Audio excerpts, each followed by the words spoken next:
what's going on? It's your boy BT, and we are here live on YouTube on Google Hangout. Okay, impromptu kind of like Google Hangout. Figured it'd be fun to do, so why not? Let me see if the sound is good.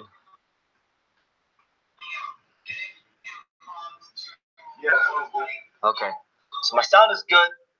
We're here, as you guys can see by the title, to talk about the groundbreaking deal from Eddie Hearn, Matchroom Boxing. There's been a lot of talk about what will happen. Honestly, I'll say this. With this deal, I'm impressed, man. I'm not gonna lie, I'm impressed because I had mixed feelings about what it could be. I had mixed feelings just about what the details were. But then after hearing the details, not only am I impressed, I'm over the moon. I think it's gonna be great for boxing. So before there are some things that there's some questions people have. I've taken the last couple hours to do some research, just on the companies involved and just the deal and things like that. So we're gonna we're gonna get into that. If you guys really want to learn the ins and outs of this deal, I would advise you to stay tuned. I'm not gonna probably have a lot of people on my live stream, and that's okay. I'm not really looking for a lot. But y'all watch the video later. So with that being said, man, let's just get into it. $1 billion. Over the span of 8 years, Eddie Hearn partners with a company called the Performance Group, and he launches platform The Zone, which will be ran by people from the Performance Group. Now, over 8 years, to give you guys some context and some perspective, a lot was made of the fact when PBC first started up. If we can go back 3-4 years ago when PBC first started up, they had a lot of money. They got a lot of money from Waddell & Reed, a big hedge funding firm. Kind of the amount of money Eddie Hearn's getting from these people, it blows that out of the water. And then there's not to hate, this is just facts. Al Heyman he spent roughly $525 million to start up PBC. 425 of that $525 million came from Waddell & Reed. So with that being said, man, for Eddie Hearn to get $1 billion, it's impressive. And then, the more impressive thing is, if we can compare this to that Al Heyman PBC deal, with Al Heyman PBC, he was paying for a lot of airtime. That was the goal. The goal for Al Heyman was to pay for airtime, to basically just like, okay, you pay for airtime, and he was hoping the fights would get big enough and he would get more sponsors, and that would subsidize the money he was spending on putting on these fights. And he would make a profit off that.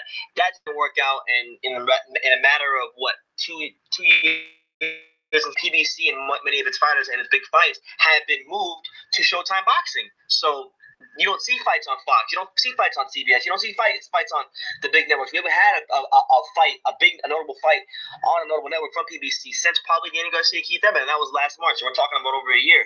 So I don't want to say they ran out of money or anything like that, but it is fair to say that they probably didn't invest it as well as they should have, because they had a window to do something and they couldn't quite capitalize the way they wanted to. But Eddie Hearn's gonna have an interesting opportunity, because unlike Al Heyman, with The Zone, he's gonna be able to control the production value of the shows. He'll be able to go live when he wants to go live. He'll be able to, a big issue I have, and I know a lot of the older boxing fans who have jobs, who are tired, and just on the much energy, is these fights start at 10 o'clock. They start at 11 o'clock, and it takes quite a while for them to get to the main event. So, one of Eddie Hearn's speaking points in the press conference was, look, I'm going to put the fights on when the fans want the fights. If they want it at 7 o'clock, it'll be 7 o'clock.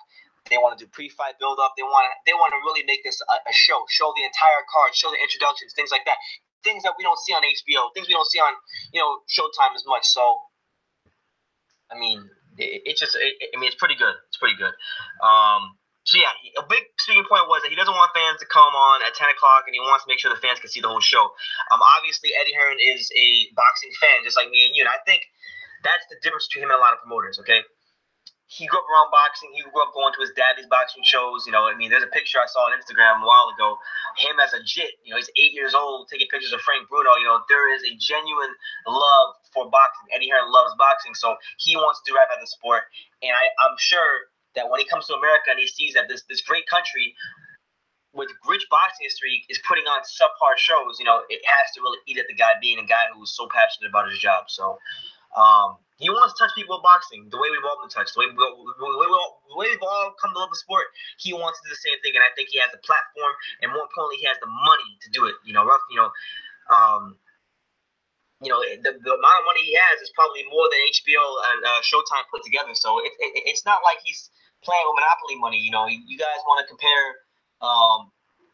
We'll get into that later. We'll get into that. I want to stay on topic. We'll get into the whole, because people were comparing Eddie Hearn and his $1 billion to Deontay Wilder and proof of funds and all that stuff. So we're gonna get into that later. But I want to kind of stay on task. So my bad. So yeah, there's no streaming deal right now in boxing of this magnitude. And that he's ahead of the game right now, because we all know that's the way the world is going. It's going towards streaming. That's why you see things like YouTube TV, which I have, and it's great. And you watch the fights, and they do pretty well as far as the quality, and they stream pretty well. So that's the way the world is going. There's no streaming deal of this magnitude, so you're gonna get just a lot of boxing content. He's planning on doing 16 shows in America, 24 in the UK. So you're looking at a big card every 2 weeks, really. Every 2 weeks or so, you're gonna get a big card. And on top of that, he also did mention the fact that they're planning on, producing all kinds of boxing content in between those fights. So you're not just going to be getting the fights, you're getting the content to go with the fights. And, if there's anybody, and this is one thing I wanted to camp out on, if there's anybody that's winning from this, should he execute it the way he was presenting it, if there's anybody that's winning from this, it's the fighters, man. It's the fighters. A lot of times we go on about these fighters need to get paid more, these fighters need more of a profile. Well, here it is. You have a guy in Eddie Hearn, proven track record, trying his best, got the money in place, got the structure in place to control how he wants to go about putting his fights on the zone. And ultimately what's going to happen is he wants to get these fighters paid, he wants to keep them active, and the fighters win. And I'll say, you guys know that I have a couple of friends who are fighters, notable fighters, some guys who are contenders in the boxing world, and I talk to them. And they're very excited. They want to talk to Eddie Hearn. They want to have a meeting with Eddie Hearn. So I talked to them today, and they responded with nothing but positivity from the fighters. So that's what it is. Now Eddie Hearn was able to basically just he was there in New York. He was there with the one guy from the Performance Group, which is the company people that are going to be running the zone. And they laid out some interesting facts, because this company, the Performance Group, is very popular in Asia, very popular in Europe. They in Canada as well. They recently acquired the TV rights deal in Canada for the NFL. So they've done the numbers. Apparently, according to the one guy that was there, the average consumer on the Performance Group, they watch 5 events a week, and that's across 3 different sports. That's what the average consumer is watching. So they got very active subscribers. They've had massive success in Asia and Europe, and that's what it is. Now, one thing that is interesting to note is that the Performance Group, the Zone, they don't have a scheduling department, and the reason that's interesting is because with HBO, with Showtime, they have scheduling departments. If they say we're gonna have what's that one game? Suits. We're gonna show Suits at 8 p.m. We're gonna show HBO Boxing at 10 p.m. We're gonna show Real Sports with Brian Gumble at 4 p.m. They have a scheduling department. They have a programming department. The Zone and the Performance Group, they don't have a scheduling department. So what that basically means is that gives Eddie Hearn the creative control, the license to plan the shows in advance, plan when the pre-fight build-up is, just do a proper pre-fight build-up, the way you see in other sports like the NFL, like the MLB, and you're gonna get, from the way he's talking, I'm just going off the way he's talking, you're gonna get, that top level production value, which I think is missing in boxing, because you have HBO, you'll have Jim Lampley, they'll talk for a little bit, but there's not really a proper lead and a proper fight build-up, and these fighters don't get enough TV time, and that's why nobody knows who they are in America. So he's trying to make it better for the fighters, and I think if anything, even if this does fail, the attempt should be applauded. The attempt at least should be applauded. So now he has a platform to structure, and put on these boxing shows with no restrictions. If he wants to start at 2 o'clock in the afternoon with a fight build up, and then the fight can start at 7 and post fight could be till 10, he has a platform to do that.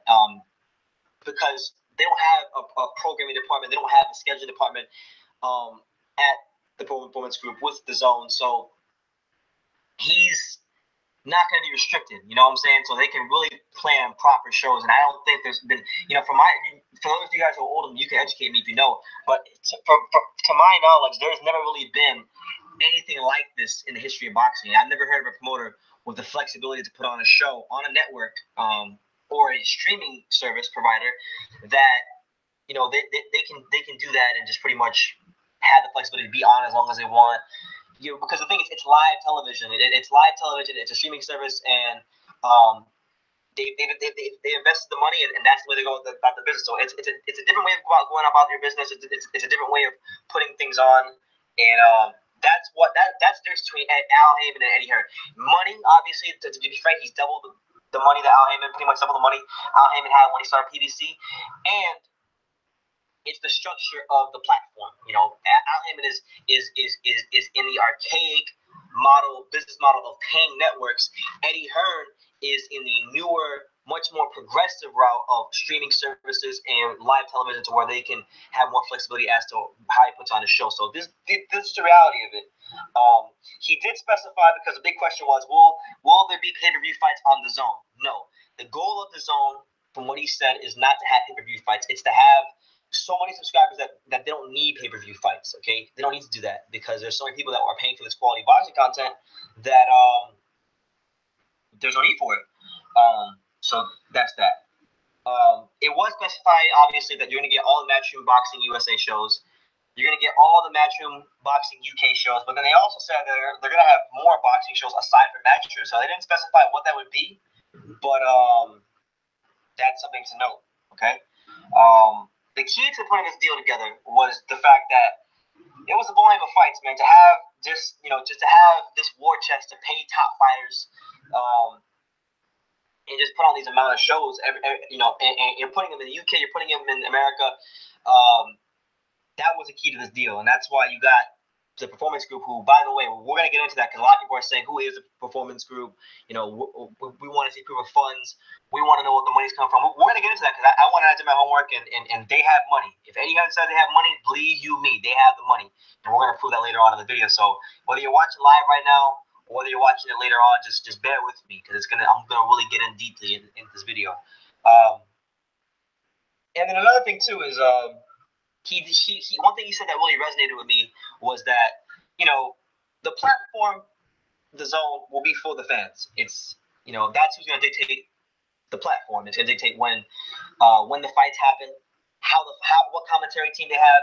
The fans will be the winners in here as far as dictating what will happen with the platform. So that's the interesting thing to me, is like, okay, if the fans don't like the fact that HBO cards start at 10 p.m. and people got jobs, people are tired, people got kids, people are, we want to see it in prime time. We want to see it at 7 o'clock, 8 o'clock. We want a proper fight build up. We want to really be entertained as boxing fans, and Eddie Hearn understands that, and he's looking to fill that gap here in America. So that's that. And then one last thing that I took away from his whole meeting from his whole press conference was, not his press conference, but I watched the Q&A he did with a couple reporters out ES News, and he was talking about his fighters and just the flexibility they're going to have with their careers. He made it a known fact. He made it a speaking point that if you're a world championship fighter, you need to be boxing 3 times a year, not waiting and being put on the shelf, not boxing once a year. You need to be boxing 3 times a year. And how many times have you guys heard me say that? These top level fighters, particularly with Al Heyman, they need to be boxing 3 times a year, and he just gets it. Eddie Hearn gets it. So he needs to be boxing 3 times. They need to be boxing 3 times a year. They will. But the interesting thing is, this is a transcontinental deal. So he has plenty of dates in the UK, and he's going to have his fair share of dates in America. He stated that the fighter is going to have the option. So if you're an American fighter and you want to branch out and you want to box in the UK and gain a foothold in that market, guess what? You can do that. And I think this is great for the fighters. This is great for just their careers, because a lot of times as fans, I posted a lot of videos about Riddick Bowe and Evander Holyfield, and I get a lot of comments. I hear people say things like, "Oh well, it's so sad that they're broke and how their careers turned out." Well, guess what? They didn't have the flexibility that these fighters who may sign with Eddie Hearn are going to have. They didn't have the ability to say, "I want to box in the UK." They didn't have the ability to say, "I want to box 3 or 4 times a year." That was up to the networks, the promoters, and all that stuff. So Eddie Hearn is for the fighters. You guys talk about for the fighters getting paid. I mean, mean, this guy is for the fighters. If you haven't already seen it in the UK, what he's been doing with guys like Tony Bellew, Anthony Joshua, Kelbrook, these dudes getting paid. They get money, and they're getting money outside of boxing. They get opportunities outside of boxing. Why? Because Eddie Hearn has put the due diligence in to build their profile outside the ring, and it's created those opportunities. So we're gonna get into it here on Truth Report. We're gonna go to a screen share. I actually addressed some comments right now for a couple of minutes, so hold on, let me get my screen share sorted out here. Shout out to the 5 people in here, man. You know, I appreciate everything. I appreciate all the views been up recently. These Holyfield videos are doing really well, so that's been good. So let's see. Let's go through these comments. We got my main man Carlos Espinal. He says, how long was you on? Well, I'm actually live right now, Carlos. So if you want to say anything in the comments, I'm live right now here in the comments. You can talk to me. I'm gonna be going through this whole deal with Matchroom Boxing, and just their whole partnership with the Performance Group and the launching of the Zone. So yeah, any questions you have about this, I'll do my best to answer them. So yeah, Carl, shout out to you. Realistic Boxing says LDBC are illiterate fools that are crying. I mean, I've addressed them. I've addressed Black Fight Fan TV, Phenom International, all of the guys, even Blood Boxing. I mean, to be frank, they're acting like some straight clowns right now. Like they wanted to go on and on. They want to go on and on about how all these fighters never get paid, how they don't box enough, and then here you have a guy who's gonna put his best foot forward to try to do that, and they're crying about it. So I don't get it, but what do you expect from people that just look at everything from emotion and can't look at things for how they are, Lance says the hood rats are salty. If Heyman did this, they'd be praising him. Absolutely, we know that. We know that if Al Heyman was able to do something of this magnitude, they would be saying they would be praising Al Heyman to no end as if he were the second coming of Jesus Christ himself. So we know how the game goes with them. They're no more than a cult, pretty much. I don't know if you guys ever seen the Dave Chappelle show. That one skit they had, the Haters Ball or the Haters Club, that's pretty much them right now. So basically, I'm gonna give out to you guys comments. So if you want to leave comments for anybody that's coming in right now or that's on right now, just leave your comments. I'll get to them at some point. But I really want to run through this deal so you guys can understand where I'm coming from and what this deal actually means for boxing. What are the details? Who's behind it? Just all that stuff. So let's get into it. So this is the official website for the Zone. Eddie Hearn's new platform, where he's gonna basically be just showing boxing. He wants to make it the home of boxing. So this is a website. It's not really much at the moment. People can say, oh, well, it's not $1 billion website. Well, I don't think that's what the attention is right now. It's just they're trying to get people on the email list, just have a brief overview on what it is, and once they have more details, you'll probably see a more extensive website. But this is a website. So this is where you're going to be able to, I guess, order and get the fights and subscribe and do all that good stuff. So it is what it is there. But people are probably asking, like, okay, who are these people that are with Eddie Hearn? Who is the Zone? Who is the Performance Group? So let's go on the actual official Performance Group website. Now, this is the Performance Group website. This is the company that Eddie Hearn is partnered with. These are the people that pretty much are running the app, which is known as the Zone. So as you guys can see, we're on the website. These people have money. Okay, just to give you guys some context, they have rights. Okay. As you guys can see, NFL in Canada, I mentioned it earlier. La Liga, so if any of you watch soccer out there, Barcelona, Real Madrid, they got the rights to La Liga streaming, NFL streaming, and then other stuff as well. So they're definitely no run-of-the-mill company. They got money, they got credibility. If you scroll down, they actually have something about Eddie Hearn right here.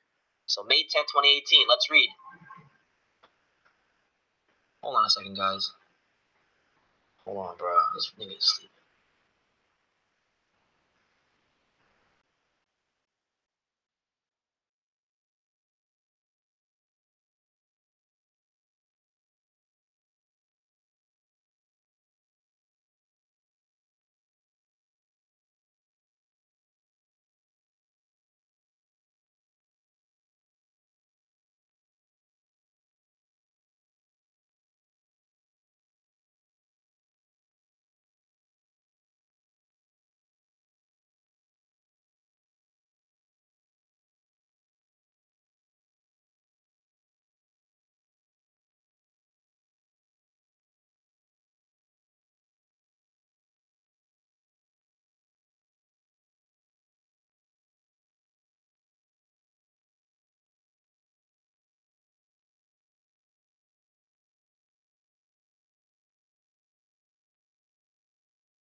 All right, guys. So I'm back. Just had to sort something out real quickly, but to get into the deal, let me see. Y'all can hear me, right? Just making sure my sound is good because I know. Check. Yeah, I'm good. All right. So to get into the deal, basically, oh yeah. So like I was saying, the performance group, they have licensing deals with the likes of the NFL, with the likes of La Liga, which is one of the biggest soccer leagues in the world. You know, Real Madrid, Barcelona, big teams are in that league, obviously. So yeah, they just released a press release today on the website. Major broadcast deal will reignite boxing for U.S. fans. Matchroom Boxing, a world leading boxing promoter and perform group, the digitally and global sports media have announced today the creation of a landmark $1 billion joint venture and the biggest ever deal in boxing. And it's just a press release, basically. So they're pretty much they're all in, man. They're all in. There's actually some history about the Perform Group. So digital leader in global sports media and one of the fastest growing sports media companies in the world. With fans engage the support. Perform Group streams sports for fans directly through the Zone. Its unique live and on-demand service. Its partners with the biggest rights holders. So, interesting fact. I actually never knew this. I figured this out as I did my research. So this company, being a Performance Group, they actually own. I want you to understand this.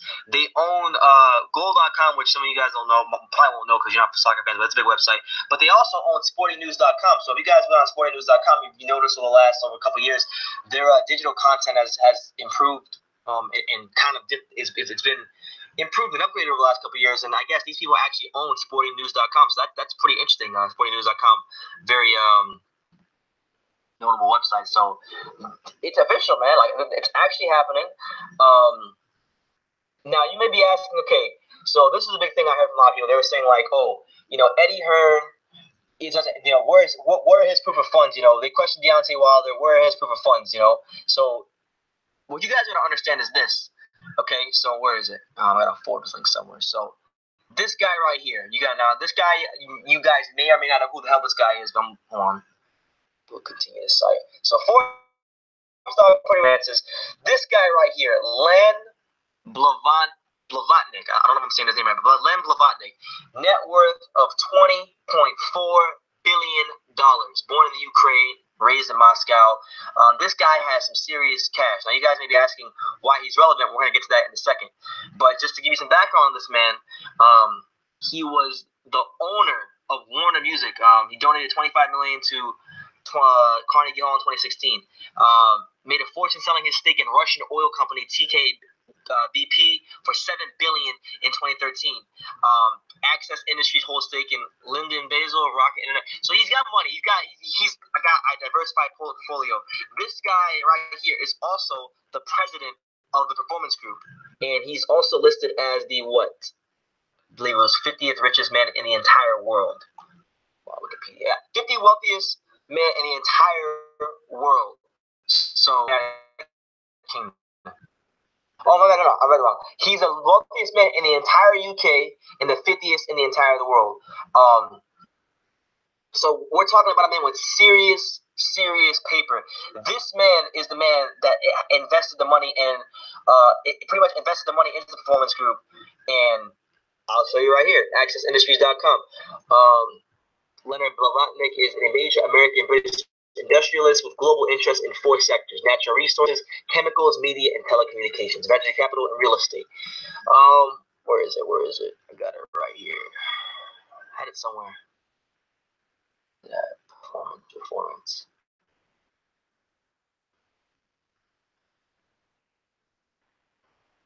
Somewhere, I can't find it.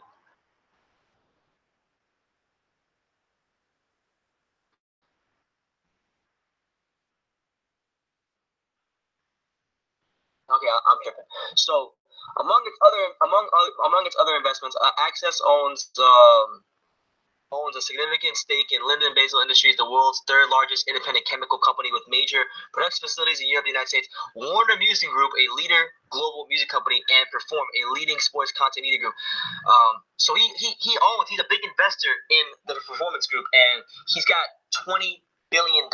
So he's the guy you're not going to hear about in the media, but he's there. He owns he's the one put the money up for the performance group, and he's why they've slowly became supposedly one of the leaders in streaming in other parts of the world, and now they're coming here to America. So that's that. So Lan Blavatnik, you guys need to know that name if you don't already. Let's see what else we got here. Oh, okay. So one thing I heard, and I'm gonna address the LDBC here for a second because they're so quick to talk about Eddie Hearn without any context.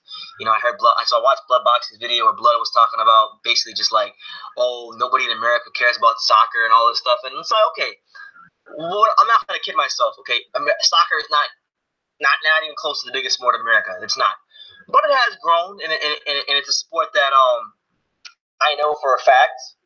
Because I deal with people from all walks of life. I don't live in a bubble like people in the LABC. I know it's a sport that's grown a lot over the last couple of years. And I know that, being that I've been following the English Premier League, which is probably one of the biggest leagues in the world, they have a massive deal with NBC. And to give you guys some context, so Eddie Hearn is getting a $1 million deal from the Performance Group and all those guys over there, right? To give you guys some context, now, NBC is a pretty credible company. It's a company that, we all know who NBC is. They're big. Now, the English Premier League, they signed a 6-year agreement, and this was in, what year was this? 2015. So they signed a 6-year agreement, a rights deal. NBC retained the rights to the Premier League in the U.S. The 6-year deal is worth $1 billion. So that right there just shows you, the level of, pop. I know this, I'm not trying to get off topic, but that's kind of money Eddie Hearn's bringing in. The same money that the Premier League, which is one of the biggest leagues in the world, and steadily the ratings have went up here in America last couple of years. Eddie Hearn has that kind of money, so it's not just I know because people were saying, oh well, they're not the Performance Group and this zone's not going to succeed because they just do soccer, but soccer is successful here in America. Soccer in terms of the ratings, is not the NBA because I looked at the numbers. The NBA. And I have it right here in front of me. Let's see. Let's go here. Last year, or was it World Soccer Talk? So yeah, there's so many articles I got on my computer, so I'm trying to remember which one's which. Not this one. It's another one, I think. History. Here it is. Goal.com. Is it Goal.com? I think it was Goal.com. Had the ratings for the last couple of years, but Premier League's been doing solid numbers, not crazy numbers, but solid numbers. The last couple of years, and this article was written in 20, what year is it? 20, I think it's not specified. 2016, 2017. This article's written, but on Goal.com, which is also ironically, this article right here was written by Goal.com, which is owned by Performance Group, which is who's putting on who Eddie Hearn partnered with. So keep that in mind. The numbers that they generated here in the U.S. So this is from 2013 to the 2013-14 season and ending with 2016-17. So last year when Chelsea won the league, they averaged 438,000 views their first year. They did 479,000 the second year. They peaked at 514,000 last year. So it was a sharp decline, but they still did some pretty decent numbers, and the game's been growing, and all that stuff. So there's money there. There's money. People want to slag off European sports and soccer and all that stuff, but that's where the money's really at. So I just want to establish that. I won't get off track, but let's see. Here on Yahoo, we have an article. I'm trying to stay on task here, but on Yahoo, British group Perform invest $1 billion in to stream boxing in America. So yeah, it's pretty much just restates everything we already know. That they're trying to become the Netflix of sports, the Netflix of sports. The only difference is that it's going to be live, so live and on demand. So you can watch things on demand, but it's going to have way more live programming than Netflix because you're going to need to watch fights live. Let's see. Stream boxing in America. So here, we'll read the article verbatim. We're going to do 16 shows per year in the U.S., all major cities in the U.S. And we want to do big fights. Perform Group CEO Simon Danier tells Yahoo Finance in an exclusive interview. Big fights that might typically have been on pay-per-view costing $70 to $80. We're going to take them all off pay-per-view, and we're going to put them all on DAZN. One monthly fee, affordable price. In Canada, DAZN charges $20 per month. Perform declines to share DAZN's U.S. pricing. So they haven't specified what it's going to be yet. But I'll tell you guys this because I have YouTube TV. I've had YouTube TV roughly since October of last year. And YouTube TV, when you first get YouTube TV, roughly goes around without Showtime included, and just no other premium networks. YouTube TV is $35. Okay. If you add more onto it, I believe Showtime is about $10 to $15. So I usually wind up paying $50 a month for YouTube TV. I get all the basic channels, ESPN, get all 50, 60 channels, MLB Network, and then you pay the X15 for the premium channels you want. So that is what it is there. Basically, what I'm trying to tell you guys is if the price point for this is $20, if it's anywhere from $20 to $30, then it's going to be more affordable than YouTube TV, which I think is pretty affordable. And on top of that, it's going to be offering you like hella boxing content, and you won't have to when there is a big fight. And let's say, I'll give you an example. They asked Eddie Hearn. I'm just giving you an example, but they asked Sean Tatel. Shout out to him. He's out there in New York. He asked Eddie Hearn in the interview. He said, "Is Tony Bellew versus Andre Ward a fight that's possible, and are you considering putting it on the platform?" And Eddie Hearn stated, "Yes, it is." So if you get a world championship fight, a big fight like that, of that magnitude, maybe even bigger than that, a fight that only hit pay-per-view in the UK, maybe even here in America, because Andre Ward did pay-per-view here in America, even though he wasn't really a pay-per-view star. You can get that all on DAZN. That's the way they're gonna go about it. They're not gonna have a bunch of regular fights, and then when there's a big fight that you really, really, really want to see, put it on pay-per-view. Now, if anything, what they're trying to do here is something that I've wanted boxing to do for a while, which is pretty much just shatter the archaic TV model of boxing. That's what it looks like they're trying to do. And instead of it being applauded by most boxing fans, it's being shitted on by a lot of people. So I don't quite understand it, but I'm just going to wait and see how things play out. From everybody I've talked to in the boxing world, from journalists to most fans to a couple fighters, everybody's pretty much excited about the deal. So it's just a matter of waiting to see how things play out. Eddie Hearn's very ambitious. He wants to sign some American fighters. Keith Thurman, Sean Porter, Jermell Charlo, Deontay Wilder. These guys are all fighters that he's named. Mikey Garcia, Adrian Broner. These guys that he wants to sign, and none of those guys really have real promotional contracts, because when you're with Al Heyman, you don't really have a promotional contract with him. He's just an advisor. He can't be a promoter, like I've said. He can't get a boxer's license, a promoter's license, because he would be in direct violation of the Muhammad Ali Act. So he just goes about putting on his shows through event coordinators like Lou DiBella, Warriors Boxing, TGB Promotions. That's how he goes about it. So you can't knock him. That's how he wants to do his business. But I think this is a much more, in this climate, this day and age, I think this, from the way he laid it out, he executes that way. It's a much more sensible business plan, and it's better for the fans, honestly.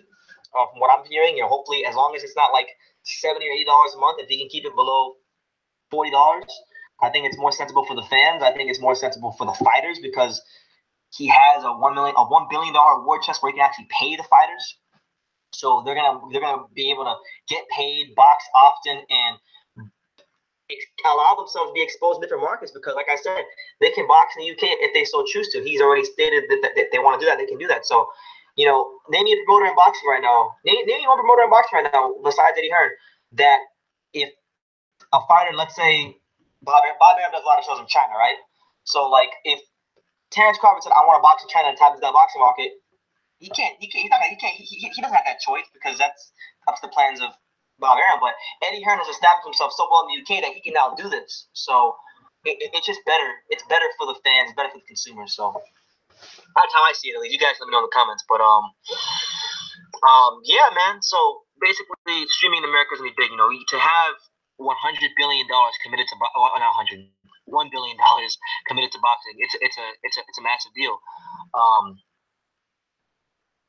Let's move on, man. Let's move on. What we got over here? John Skipper. Oh, so another thing to note is that Performance Group, the company, they have put a guy by the name of John Skipper, who was the former president at ESPN. He's not working with the group, and I'm sure he'll have a hand in the boxing, because he worked at ESPN. Now, it is worth noting he did not have a successful run at ESPN. Ratings went down, they plummeted, all kinds of stuff. But at the same time, ESPN is still, ESPN, so you got to at least perspective on the name value alone, he worked for 20 years across all areas of business, and he's going to be working with the company. So they're getting people who have some experience. Whether they failed or not, that's squarely on them. But at least putting people in place, and these are the kind of people that Eddie Hearn has in his corner. So that's something to note there. You got former ESPN execs working with this company. I'm trying to paint you guys. You guys are asking, is this legitimate? I showed you the what's his name, Leon. What was it? What was the guy name again? Len Blavatnik, the Ukrainian billionaire who's like the 50th richest man in the world and the richest man in the UK. He's pretty much like spearheaded Performance Group with all the money.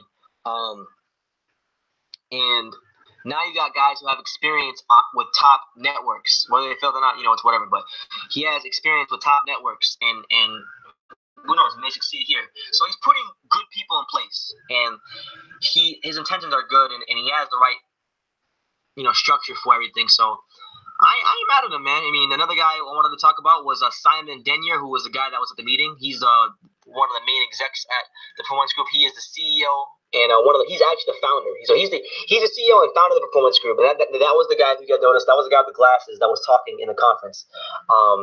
He's held senior positions at IMG and Sporta. He has done a lot of stuff, and to have a guy like this in your corner with the backing of Blavatnik and guys like that, it honestly looks like the perfect storm for Eddie Hearn. Honestly, I'm just keeping it 100 with you guys. I'm keeping it 100. So let me get to these comments. Let me see what you guys are saying in the comments. Look at these comments, bro. Hold on. Peter, are you tripping? Get to these comments right now. So,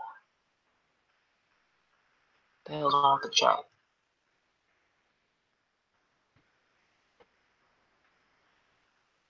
Okay, let's get to these comments, all right? I want to get to these comments. So, Corey Lee has been subdued. Hold on, let's go to the comments. I missed a couple. The Fight Scout, or Lance said, Fanad, 78, and Blood Boxing have lost all credibility. Let's see, Fanon, 78. They didn't really have any credibility with me, honestly. Like, none of them had any credibility with me, so they couldn't possibly lose with me. Lance says PBC has been a total failure. Boxers fighting once a year, no PPV stars. I mean, we've had 3 years to look at PBC. They've delivered some really high quality fights, but the manner in which PBC is being handled now is not the way it was intended. The way it was intended initially was for them to bring boxing and keep boxing and make boxing relevant on network television. And they haven't been able to do that because they've ran out of so much money that now Al Heyman has to put all the fights on Showtime Championship Boxing, which is not bad. Showtime's doing a great job, but that wasn't the initial intent of PBC. So, and they really haven't produced any, like, big stars. Danny Garcia was pretty much an established star before he got to Al Heyman. Deontay Wilder hasn't become a big star. Nobody's become really a big star. So the fighters haven't won. They haven't been boxing as much. And if we look at it objectively, it's been good in spots for the fans, but it hasn't really been the best thing overall. So that's what it is. A Fight Scout. Are you working for the real deal, BT? No, Fight Scout, I am not working for the real deal. I'm not working for Evander Holyfield. He's just someone that I'm cool with. I see him at the Heavyweight Factory, and he's always happy to give me his time and talk to me, so I appreciate him for that a lot. And I built a good rapport with him over the last 3 years, so anytime I see him, it's always love from the real deal, and Ready to Go as well, and everybody at the Heavyweight Factory, so yeah. Kuma's Deception says people are so ridiculous. They pay for HBO and Showtime subscriptions to watch boxing, yet they're too broke to pay for his speed streaming service. So I agree with that. And the thing is this. Now look, it has the streaming service hasn't even started yet. And my thing is, we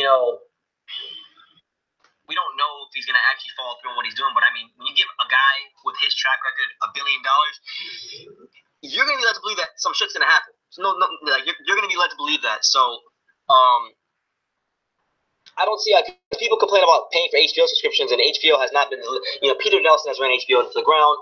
HBO has not been delivering top level boxing content over the last couple of years, and I mean, to me, it just seems like they're being nitpicking. Like they don't want to support Eddie Hearn because it's from the UK. and they just want to be. They want to make everything about race and things like that. You know, because I'm skeptical myself still. I want to see who's going to sign because at the moment, no matter how much money he's got and no matter how great this platform is, the fact of the matter is the only fighter he signed is Daniel Jacobs. But you know, in talking to people in the boxing world, fighters themselves, you know, they're very excited about this. They really are, and they want a piece of the pie. So, that's what it is. What it is, man. Now Akuma's Deception says Bob Marins is the same thing with ESPN. Fox Sports is killing ESPN. ESPN is on fire.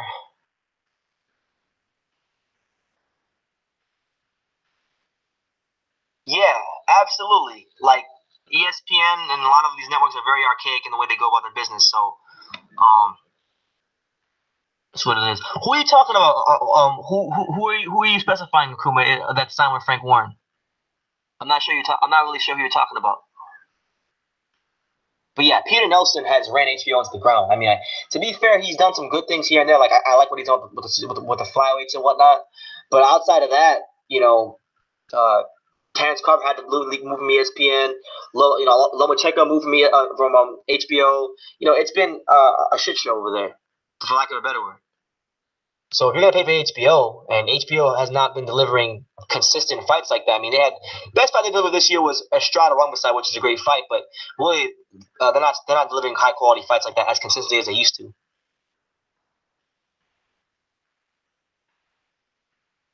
Yes, Akuma's Deception. You're right.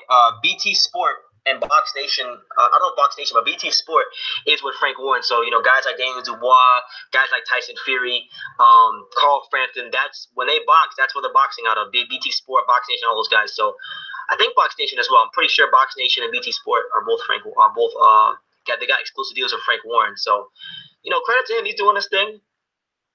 But I think to me, and this is my opinion, the reason why I believe this is better than what Frank Warren has with BT Sport and Box Nation is because BT Sport and Box Nation are their own thing. They control the production. They don't have, you know, Frank Warren doesn't have to say in how the fight is produced, how the telecasts are produced. And I think, you know, one thing that's missing in boxing is the production value. You know, I think boxing can do a hell of a job. You know, because I don't know for any of you guys who have ever actually been to a boxing show, but I'll give you an example. I went to Severn Wilder in November. It was roughly a 7 or 8 fight card, but only 3 of those fights got on TV. You know, you only had Wilder, Severn, Granados, Porter, and what's the other one? Lipinets versus Akiri Kondo. Those are the only 3 fights that were on Showtime that night. And my thing is, there were so many good fights to have on the undercard. You know, you had Titus Williams versus Chris Colbert, which is a fantastic inner city rivalry type of fight. Chris Colbert looked great, by the way. You had that fight, which was entertaining. You had Amanda Serrano stop this girl in like 35 seconds or whatever. She looked really good.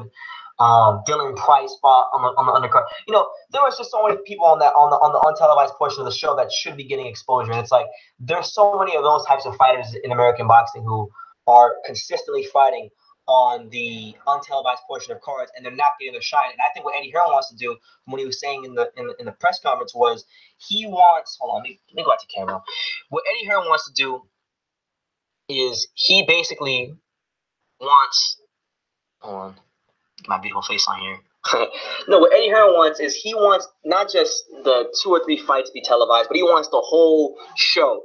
He wants it to be a show, a genuine show. He wants the whole show to be televised, and that's like, to me, that's a big thing, because where the UFC is winning and boxing is losing, right? You know, I mean, where I live here in Dania, in South Florida, there is a bar up the street. Okay, there's a bar up the street, and it's a UFC bar. So whenever there's a big UFC fight, you got people who go and watch these UFC cards. They go, they buy pay-per-view, they buy chicken wings, they eat French fries, and they have a good old time, and they're there every UFC card. And UFC does a good. Well, UFC wins and boxing loses is the fact that UFC they're showing the whole entire card. You know, if there's 10 fights on the card, you're getting all 10 fights. You don't have to watch all 10 fights, but you have the option to get all 10 fights. You see what I'm saying? So boxing is not like that. If you're gonna watch a boxing card, you're gonna see 3 fights out of maybe 8. And with the UFC, for the people out there that watch the whole entire card, the whole 10-fight cards, they get a chance to know those fighters that are on the come up. They don't have to go watch interviews. They don't have to watch clips. They can watch it as it's happening in real time. So when those fighters actually do get to the top level, there is an emotional connection. There is a vested interest in the fighters. And that's where UFC is winning, and that's where boxing is majorly losing, particularly here in America, because there's so many fantastic fighters we have here. I'll name a couple. Chris Colbert, Tremaine Williams, guys like that. Fighters like that who have not gotten a lot of TV time, who have been fighting on untelevised portions of the cards. Why I genuinely believe that if you put on television, if they had the right exposure, like let's say Eddie Hearn would actually show those same fights that would be normally untelevised, if you actually show those fights, people would take a liking to those guys, and they'd be invested interest, and you could really build a profile.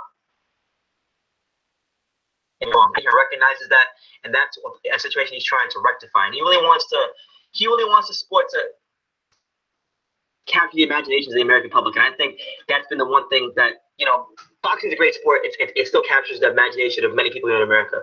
But it's lost a lot of its casual fan base because of the fact that, for one, the sport's very disorganized at times. Two, there's so many freaking options. And three, these fights start so damn late. People want to watch the fights, but shit, they got real life to deal with too. A fight might start. A fight card might start at 10 o'clock, and you might have the main event till 11 or 12 sometimes. So sometimes it's you're not giving yourself the best chance to succeed in this market. You're not. Now, if the main event was at 10 o'clock and you had an 8-fight card, and people don't have fight parties. I remember growing up. I'll give you an example. I remember growing up, right? Growing up, I want to specify. I wasn't a massive boxing fan growing up. I was a casual boxing fan growing up for the most part. It wasn't until I got a little older that I began to follow the sport. I grew up, but I used to go to fight parties. I watched Felix Trinidad Hopkins at a fight party. I watched Pacquiao at fight parties. I watched Mayweather at fight parties. I watched big heavyweight fights at fight parties. But nobody in America has fight parties anymore because the interest is not there. Interest is not there because they don't know who the hell these guys are. And the reason they don't know who the hell these guys are is because the promoters are not putting in the right time and providing the right structure and infrastructure to build these fighters. And that's what Eddie Hearn could offer with the zone, with the streaming service, with the flexibility to start a show, let's say at 2 o'clock, and go to like 7 and end when he wants to end on his terms. No promoter can do that. So if you're a fighter and you're trying to become a bigger name and you're trying to make a living for yourself, you need people to know who you are. You need fans. You need paying customers, and you can create more paying customers the more TV time you have, and that's what he can offer, and that's where he's ahead of the game. So let's get into some comments. Let's see. Aram and Hearn are making moves for the future, while the rest are being left behind. Streaming is the future of television. Yes, absolutely, Kuma. I've known this for about 3 years. That this was going to be the way boxing had to go. They want to stay competitive in this ever-growing American sports market, where you got sports like, you got a sport like UFC that's doing well, soccer's growing. So the boxing needs to stay competitive. They need to do things to be relevant to the younger people. And boxing has lost a lot of the younger generation. I have a lot of friends, and only maybe 2 of them are massive boxing fans. And of those 10 friends, we're talking about 20% of my 10 really good friends that I talk to on a normal basis that don't watch boxing. And honestly, the only reason they like boxing is a big part of it is because of me, because I'm talking about it all the time, and then they're taking interest to it. So boxing needs to create fans, and I think this will definitely help. So yeah, Bob Arum's doing a good job too on ESPN. He's getting Lomachenko fight on Network TV, a high-profile fight on Network TV at Madison Square Garden. He's creating a profile. He's creating a buzz for the guy. I have people at my church who don't know anything about boxing coming up to me asking about Lomachenko. So they're doing a good job. Bob Arum's doing a good job. The only problem with Bob Arum, where I think he's going to go wrong, is he doesn't have the control that Eddie Hearn does. He doesn't have the control with the networks that Eddie Hearn's going to have with Performance Group and the Zone. So that's what it is. Hawker Mustang, what's up, man? How you doing? How you living, champ? My dad's here too. So shout out to my pops. He said streaming is probably the best way, and it's affordable for people It's more affordable for people than paying 2 times as much for one pay-per-view boxing card. Exactly. I mean, and the thing is too, you're gonna get the fight on the, you're gonna get that big fight on the night plus all any other fights they put on, in the sports world, in the boxing world. So I think if it's gonna be if the price point is $20 to $30, I think it's worth it. I honestly do. And why pay for HBO, who's putting on one boxing card a month, when you can pay for the Zone and if it's $25 and you're getting what, 3, 4 cards a month, and they're high quality cards, and you're getting extra boxing content to boot. It's really like there's no comparison. So we'll see how it all plays out. John C says Mikey Garcia would knock you out, bro. Well, John C, let me say this. Okay, I used to box. I ain't really afraid of no man. I mean, I'm a very humble guy. At least I like to think I am for the most part. I'm not really afraid of any man. I mean, I do like to fight, so not afraid of Mikey Garcia. But honestly, if any professional fighter could have knocked me out, then they just suck, because I haven't boxed in a year. So yeah. But if the Fight Scout said Mikey Garcia would cherry pick around beats, he probably would. He probably make a good business decision because I'm too tough of a fight, and he go fight Gabbard below. Akuma says cable is going to die in the next 10 years. Streaming services such as Kodi, Apple TV, and Amazon Fire Stick will replace it. Yeah, no, absolutely. That's the way it's going. Cable is pretty much becoming an obsolete thing. And I think it's good that we have people like Eddie Hearn and Bob Arum. Well, mainly Eddie Hearn, because he's really doing the streaming thing. Hold on, guys. I gotta check my shirt. It's hot as hell in here. It was cold earlier. Hold on. It's cold earlier, now it's hot. But leave your comments. Keep them in your comments. I'll be back. Hold on.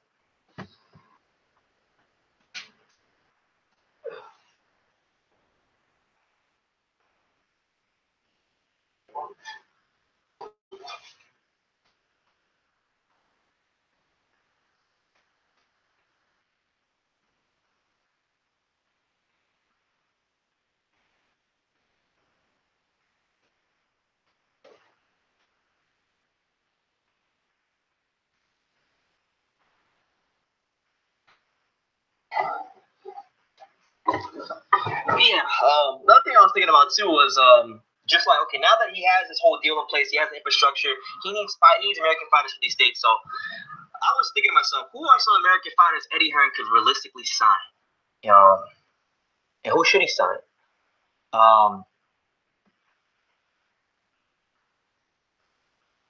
My thing is, just off the top of my head, a couple fighters I'd like to see Eddie Hearn sign. I would like to see him sign a guy like Sean Porter. I think he'd be good. Deontay Wilder for sure, because Deontay Wilder not being known in America is probably one of the biggest crimes in all of boxing. It should be a massive crime that a guy who can punch like he does is not a star in the world of boxing. Let's go through these Ring Magazine rankings. Let's see if we can find people. But no, Wilder should be a bigger star. I mean, Eddie Hearn signing him would be great, because he'll finally get some real promotion for the first time in his entire career. Either one of the Charlos, I think, would be great, because both those guys can fight their asses off. They have the kind of personalities that the American boxing fans will take a liking to. They talk a lot of trash. They back it up in the ring. So those guys are good. A guy like that, a world champion, who you guys probably haven't heard about a lot of recently, but I think could really tap into the whole Mexican American boxing market and become a real draw in boxing because of his style, his personality, his story. And you guys know he's a good friend of mine, Adrian Granados, man. Adrian Granados, he's a 140-pounder who is a contender. He'll be fighting soon. I don't know when, but he'll be fighting soon. And I think that'd be a good guy, a good clean cut, TV friendly Mexican American fighter. To the fact that nobody's actually tried to do something with Adrian already is crazy to me, because the dude, like I said, TV friendly fighter, good personality outside the ring, and he's Mexican. I don't understand nobody's tried to do anything with Adrian. So there's him. We got Jose Ramirez is signed to Top Rank. Ivan Baranchyk. I don't know why Ivan Baranchyk is signed to, but if Ivan Baranchyk is a free agent, like, he's not an American though. I'm trying to focus on American fighters. Let's see. What's the 147? That's an American weight class. Oh my God, Errol Spence Jr. Like, I would love to see Eddie sign Errol Spence, because Errol, I think, has everything it takes to be I don't even want to say pay-per-view star, but just a box office draw. A guy that whenever he fights, it's a big deal. People tune in to see fight because he's a hell of a talent. He's exciting. He's just everything you want in a fighter. He wants to take on the best. He wants to fight the best. And he showed that when he went to the UK and took the title from Kell Brooks. So, I mean, that'd be a guy. Keith Thurman, if he still got any motivation left, that would be a guy. Danny Garcia, that's a guy that he could look into because Danny, for all the big fights he's had, for all the titles he's won, I think even he could be a bigger name. Because right now Miguel Cotto's not in boxing. Puerto Rican boxing really needs a guy to fill that void. Danny's not really fully filled that void. He hasn't become the box office draw that Cotto was, or any of the other Puerto Rican fighters. He's still a good draw. He does great numbers in the Barclays Center, but I still think that if he had better promotion behind him, that it could be a lot better. But I don't see him leaving Hammond. Let's see. Who guys know? Let's go 154. Let's see. You know what? For any of you out there too, start naming some American fighters you like to see Eddie Hearn sign. Tremaine Williams too is another guy I like to see him sign because I think Tremaine Williams at 126 or 122, whatever weight class he's at, I think he's has a chance to be the best talent in that division. Honest to God. Let's see. Julian Williams.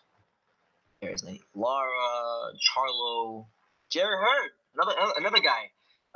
Exciting TV friendly fighter. He could be a guy that you look into. 160. We know he has Jacobs at 160.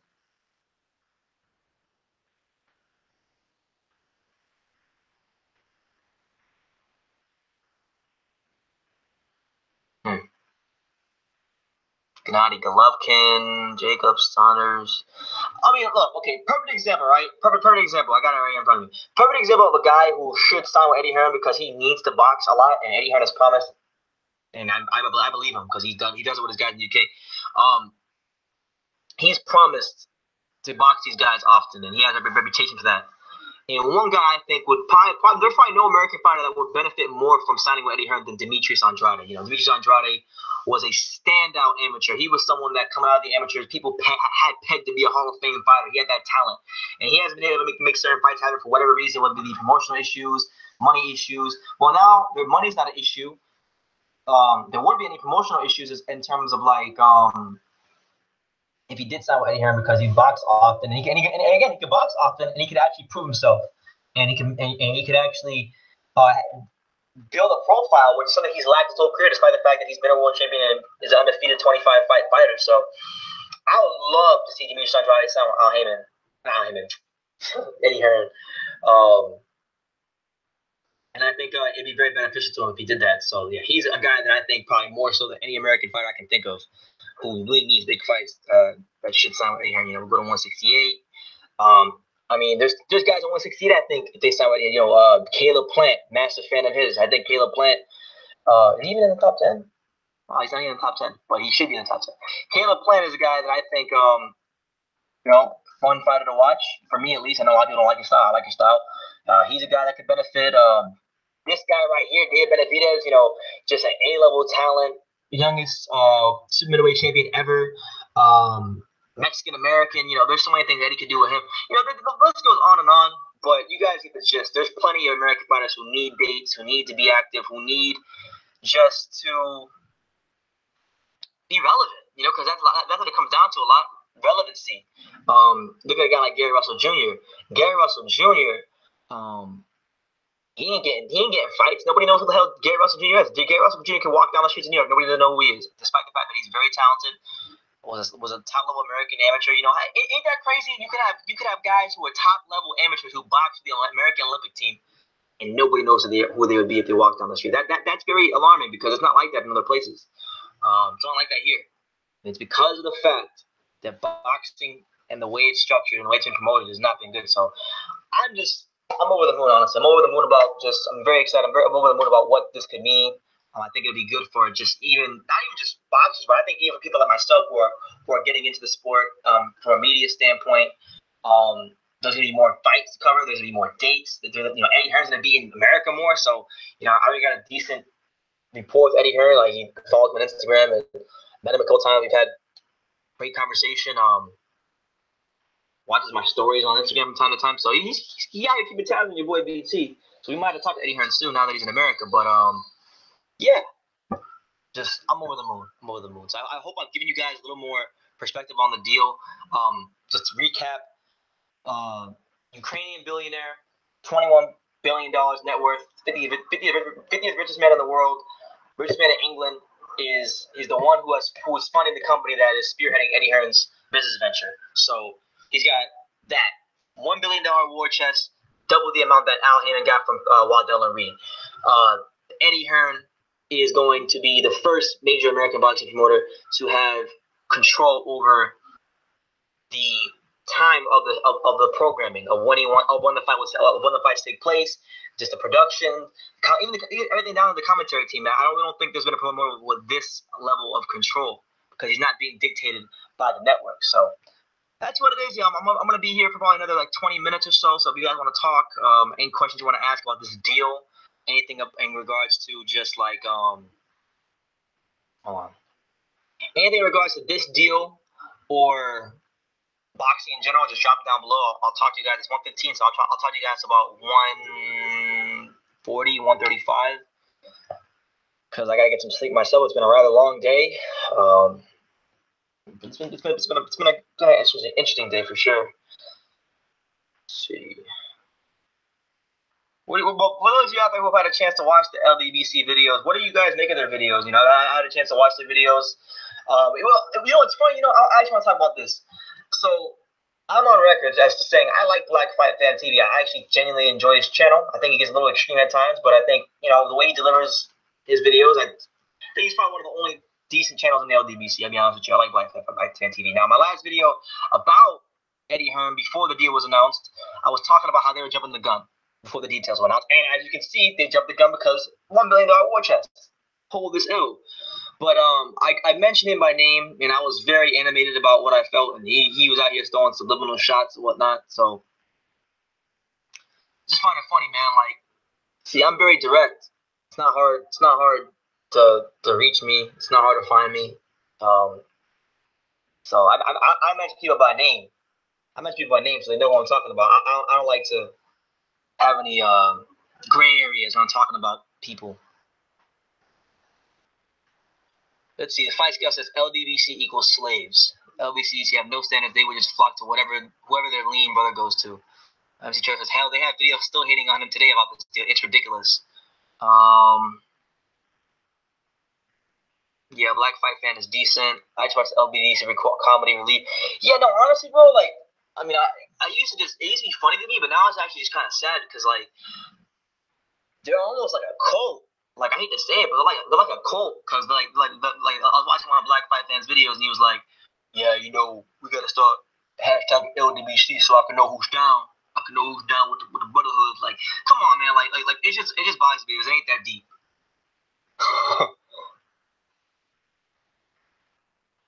Fanon started out sounding logical, but I quickly saw him adopt the agenda. But now he just spews hate. Dream chasing boxing is fine, but he is heavy on the agenda. You know what's funny? MC Treasure. Dream chasing boxing, I've had my problems with him in the past. Like, I haven't talked to Dream chasing boxing in a while. I unsubscribed from Dream chasing boxing a while ago because we had a argument in his comment section one time because he made it a whole thing about race. But you know, I like Dream chasing boxing. We have some we agree on some things in boxing. And I actually did see him in the comments of the Eddie Hearn video. He did say that, like, he actually is excited for the deal. So he can even look at this with an objective opinion, somewhat.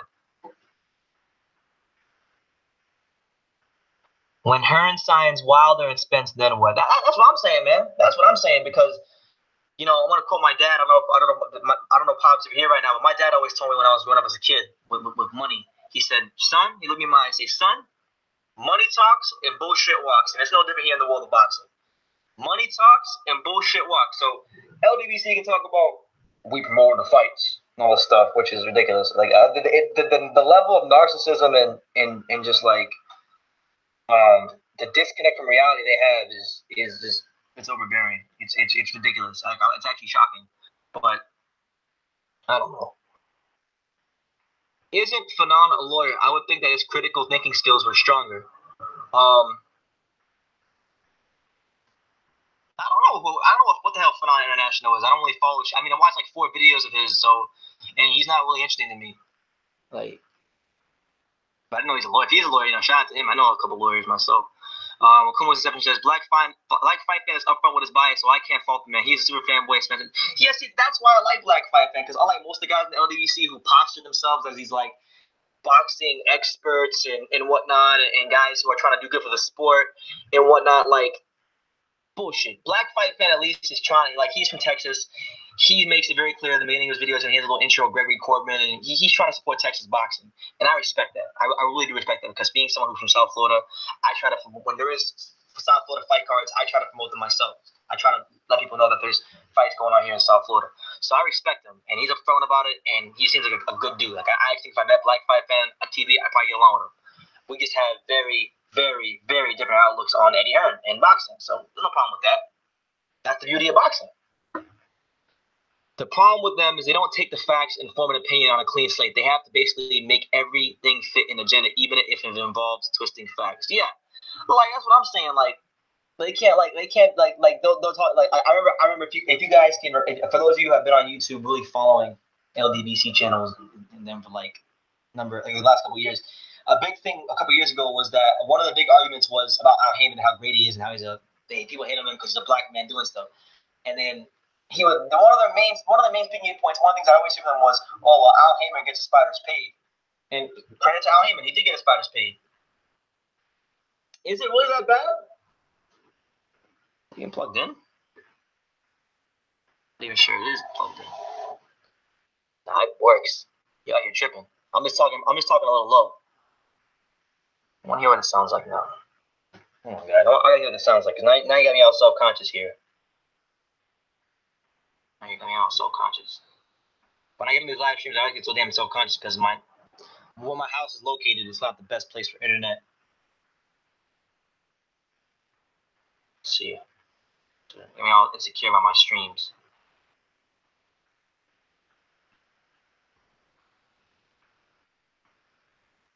Check.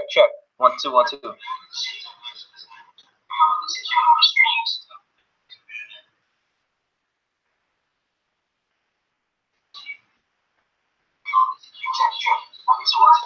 I don't have any problems with it. Let me see. Maybe I think it's working properly. Settings. Default. Yeah, it works fine to me, so whatever. What was I talking about though?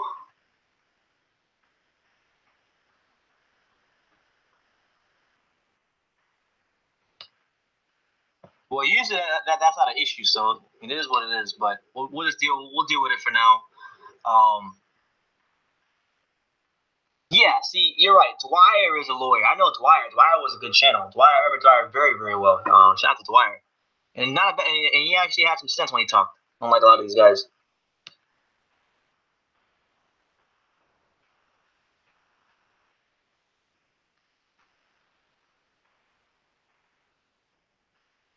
The LDBC are just a bunch of woke brothers. Define woke. Like, what do you mean by that? I don't think they're woke about anything. I really think they should also have a political channel. But yeah, like the fact that they won't even like objectively think about the deal after the details came out, and they just want to nitpick everything to fit their agenda, like it makes no sense to me. I mean, I don't know what the issue is. Like it's plugged in. I'm talking very loud. Anyway. Does it sound bad, Paul? Sounds decent. Hold on. Y'all got me tripping out here.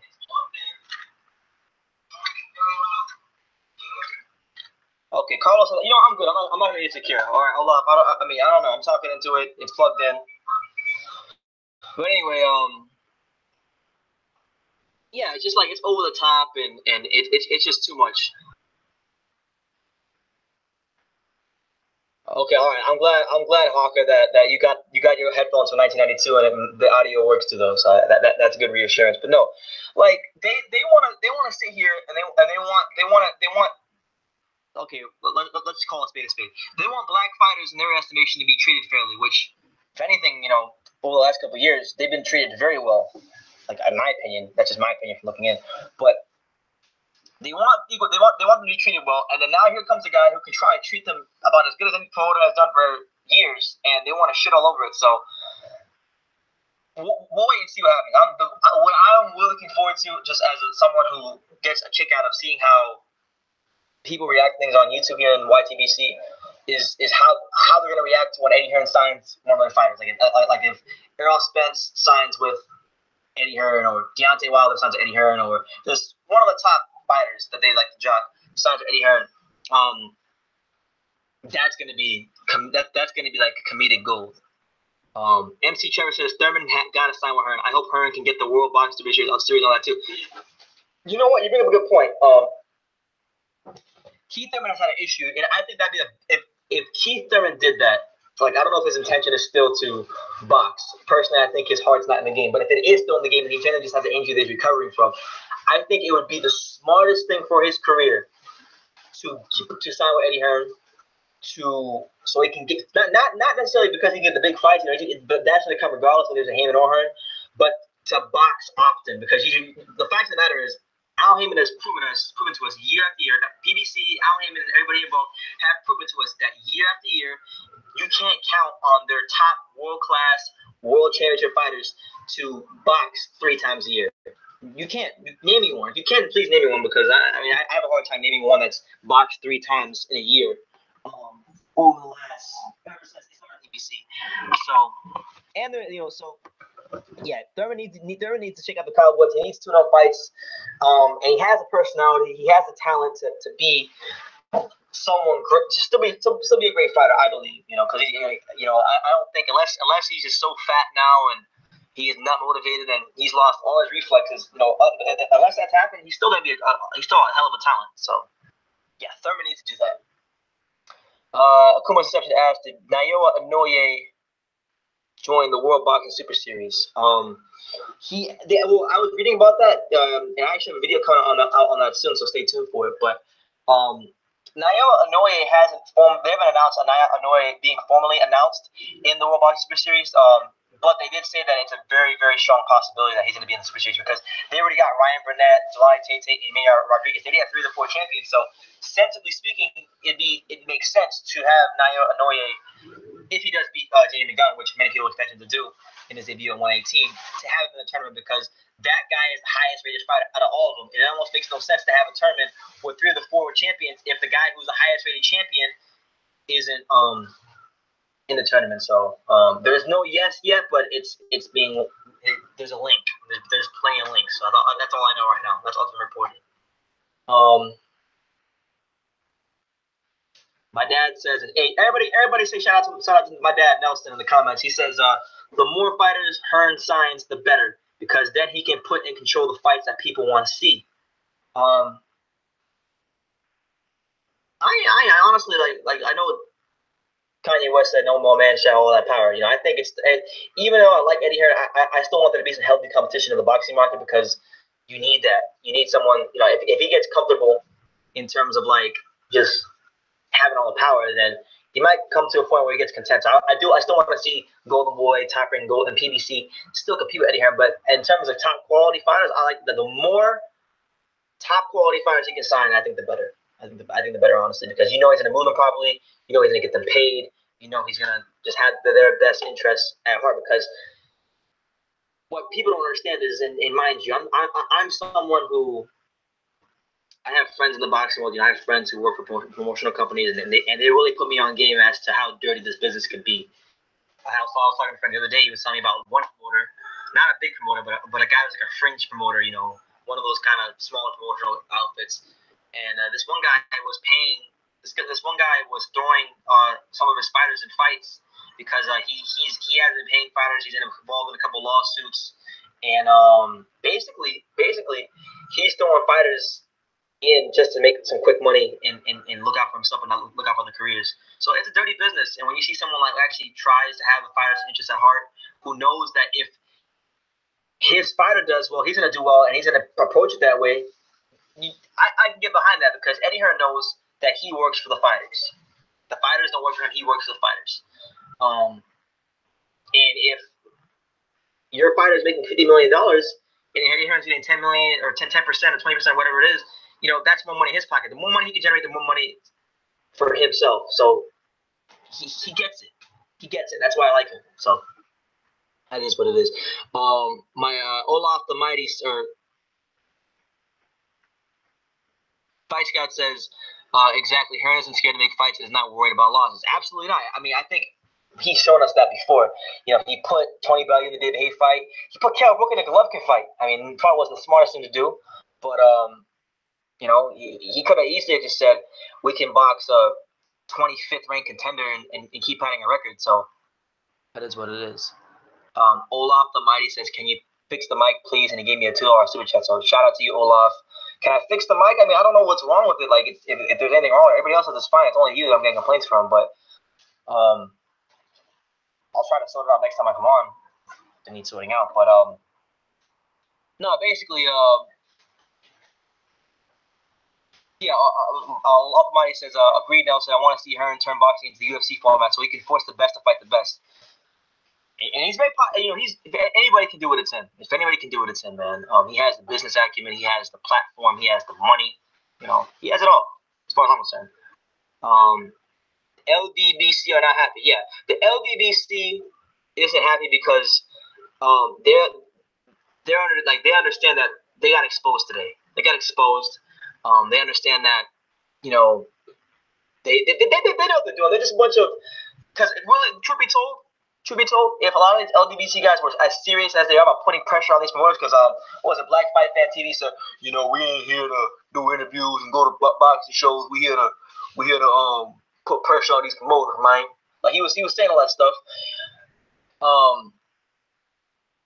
But the truth be told, if a lot of LDBC channels, if that was really their objective, like their main objective, if their objective was to really see the best fight the best and put the pressure on these promoters, then you know what I would see from these guys?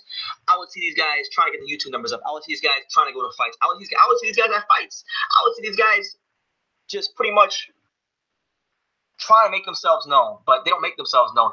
They're pretty much the same way as people who hate on Donald. Like I'm not trying to bring politics into it, but it's pretty much the same thing as people who hate on Donald Trump.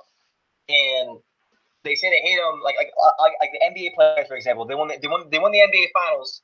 They can go to the White House, but they don't want to speak to the president. But they can make so much change, or at least move in a better direction if they spoke to the president, more so if they didn't speak to the president. So it's the same thing.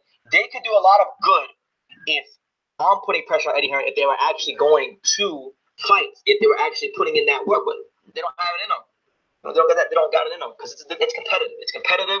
It's fun. It's competitive, and you got to be intelligent to maneuver when you go to these events and whatnot. But yeah, man. I mean, they all the time they're getting exposed. So we already know what it is, man. They say what was it? Hatred is confused admiration, and that's what it is, man. They get confused admirers, main man Eddie Hearn, and what I will say is this too. I think it's gonna be great that the great thing about this platform is I think when Eddie Hearn does start signing American fighters, right? So I'll give you an example. Let me see. American welterweight. Are there any American welterweight prospects? I'll just name American welterweight, but obviously I would like somebody better. Eddie Ramirez is I don't know if you guys know Eddie Ramirez, but he's the one PBC American welterweight prospect from Chicago. He trains at the Garfield Park gym with George Hernandez and all those guys. I like Eddie Ramirez. I think he's a good fighter. If Eddie Hearn's on a guy like Eddie Ramirez, right, and he wanted to match Eddie Ramirez against Josh Kelly, because Josh Kelly's also on Eddie Hearn. The good thing would be is I think if he signs some really good top American boxing prospects, he can match them against the top UK boxing prospects, and you get really good prospect building fights, probably the best there is in boxing. So I like that there's flexibility to do great things with the prospects. Yeah, man. One thing I'm interested about, and I don't know if you guys caught this, but Eddie Hearn did an interview with Radio Raheem, right? And Radio Raheem was questioning about just the deal and how it's going to be better for the fans and how he's going to approach things. And Radio Raheem was Eddie Hearn was basically telling Radio Raheem, we're going to build from the ground up. we're gonna put the fights on when the fans want the fights, as far as the times. You're not gonna have cars starting at 10 o'clock. We're gonna do a proper build-up show. We're gonna build everything from the ground up to the commentary team, and we're gonna get the guys the fans want. And the way it kind of looked at Radio Raheem, it almost kind of looked like he was alluding to maybe Radio Raheem being part of the commentary team. So it's like even everything down to Radio Raheem, get a guy Radio Raheem on the commentary team. I think he'd be great. As you guys know, I'm a massive fan of Radio Raheem. I had a chance to spend some time with him in New York in November. I really do admire him, and hopefully I get to work with him in the future one day. But man, like Radio Raheem might be a commentator on that. Eddie Hearn's work ethic is unreal. It really is, man. He really does have an unreal work ethic, and I'm trying to match him in what I'm doing. So I really respect him. The guy has shows week after week after week, travels all over the UK and now the US. Yeah, and mind you, he's doing that, and he actually has an office here in the US. So you know what? For those of you, if I haven't told you guys already, like Eddie does follow me on Instagram. He watches my Instagram stories at times. I'm gonna try to hit him up soon. I'm gonna try to hit up Eddie Hearn real soon and take a visit into that Matchroom Boxing office. Maybe we'll do a nice little video. True School Sports visits Matchroom Boxing office. We'll see how that goes. But he's always doing something. One day he's in America promoting Big Baby Miller, and the next day he's promoting Bellew and Hay. And to the side of the finger, it's almost like he's everywhere. Yes, Fight Scout is correct. PBC they had a long window of opportunity to really put boxing in a Cobra Clutch and run stuff, but they didn't put on the big shows. They could have had 2 big boxing shows a month with the amount of fighters they had, but they didn't go that route, and it just hurt them in the end.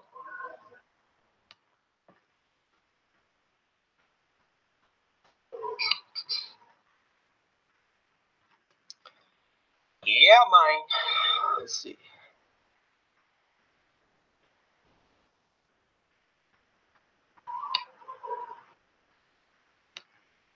Exactly. I hope he doesn't run out. He is also the most media accessible and media friendly of all the. Yes, and that's why he wins, because there is a direct line of communication between Eddie Hearn and boxing fans. You know what Eddie Hearn's plans are most of the time, because he's communicating them to boxing fans. And you can get excited about things because there's just more transparency, and I think that's great. I think it's responsible. I think it shows that he cares, and I think in many ways, like, you guys can say, well, Eddie Hearn was a rich kid that grew up with a silver spoon in his mouth, and if you want to say that, that's fine. But whether you like it or not, Eddie Hearn he's one of us. He's a boxing fan. He's a boxing fan, and that's why he's kicking everybody's ass, because Bob Arum was a lawyer who came into boxing. Al Heyman was a music guy who came into boxing. Oscar De La Hoya is a fighter who got into boxing, but he's kind of went off the deep end. Eddie Hearn is boxing through and through, and that's why he's winning.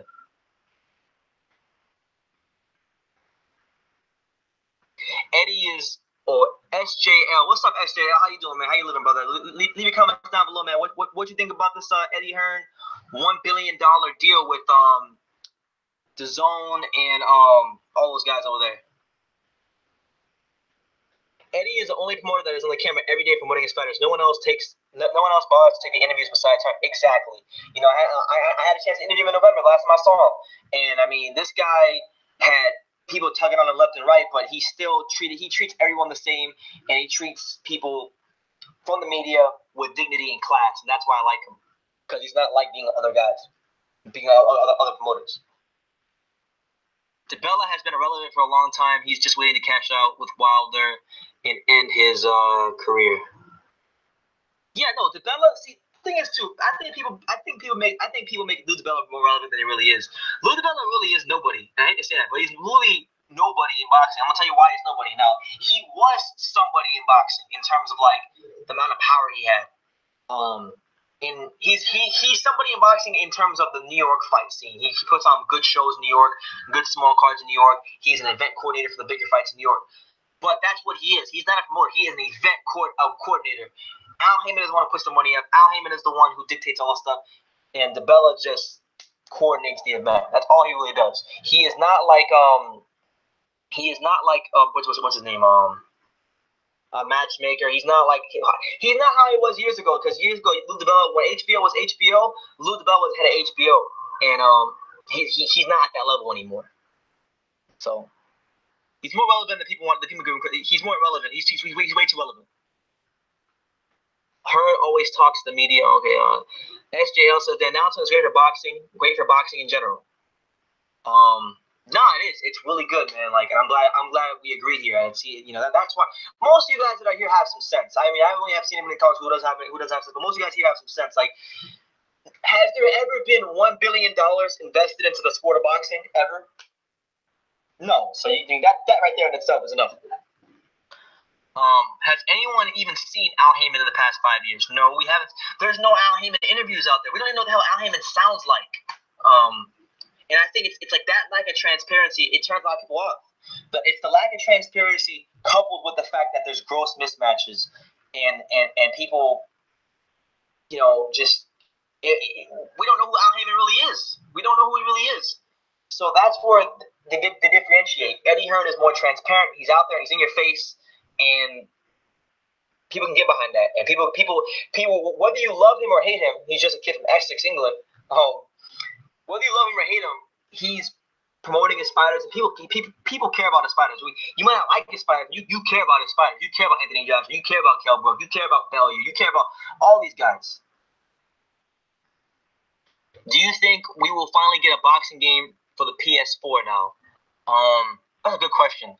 I remember I made a video because Eddie Hearn actually said he wanted to make a boxing video game. So maybe I'll just say boxing in general in America. We'll freaking make a boxing video game and all this stuff now. So we'll see. But I don't know. To be told, I don't know when we're getting a boxing video game. To be honest, I don't think it's gonna be anytime soon, though. To be honest with you. LOL. This makes Wilder's 50 million look like 50 cents. It really does, man. It really, really does.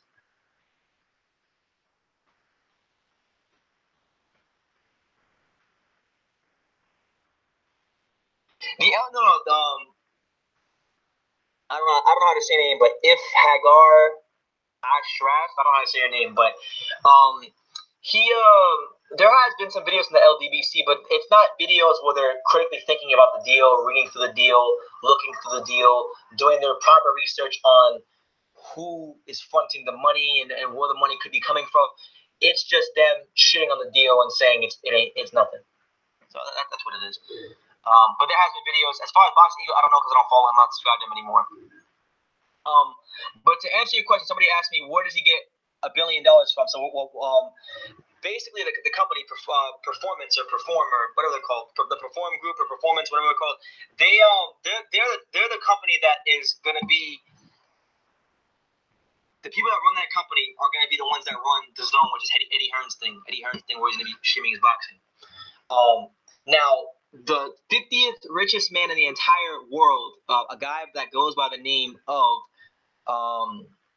Len Blavatnik. He's a U.S. tech, Len Blavatnik. He's invested in like oil and all kinds of stuff. He's got like oil money, and you guys know that that oil money is massive. He's got like oil money. He has $20 billion. So $1 billion is like, okay, whatever. And he's like the primary investor for the Performance Group, and that's where the money's come from. If you're wondering, and also the money also comes from like licensing deals they have with like La Liga, NFL in Canada. So they're doing a hell of a job in other continents. It's just now they're branching out here to America, and this is the way they're gonna go about it. They're gonna give Matchroom Boxing a $1 million war chest, and Matchroom Boxing will more than probably try to sign the best fighters there is. 7-inch soldier. That's a questionable name. 7-inch soldier says Al Heyman is the king of U.S. boxing. Well, Al Heyman is not a promoter; he's a manager. So, I guess if you want to say he is, it's your opinion. It won't be for long though. Ego is all about his ego. No pun intended. Yeah, I get that impression. Tariq Shahan says Al Heyman is the king from a promoter in management, but not building fighters. Actually, yeah, like he's never built a fighter. Like I've yet to see a Heyman fighter that he's built from prospect to world champion to like box office draw. So I don't know. What did Floyd's Dante had to say about this? I mean, I don't know. You know what? let's listen to it together. You know, let's see what they had to say. Let me pull up my phone real quick.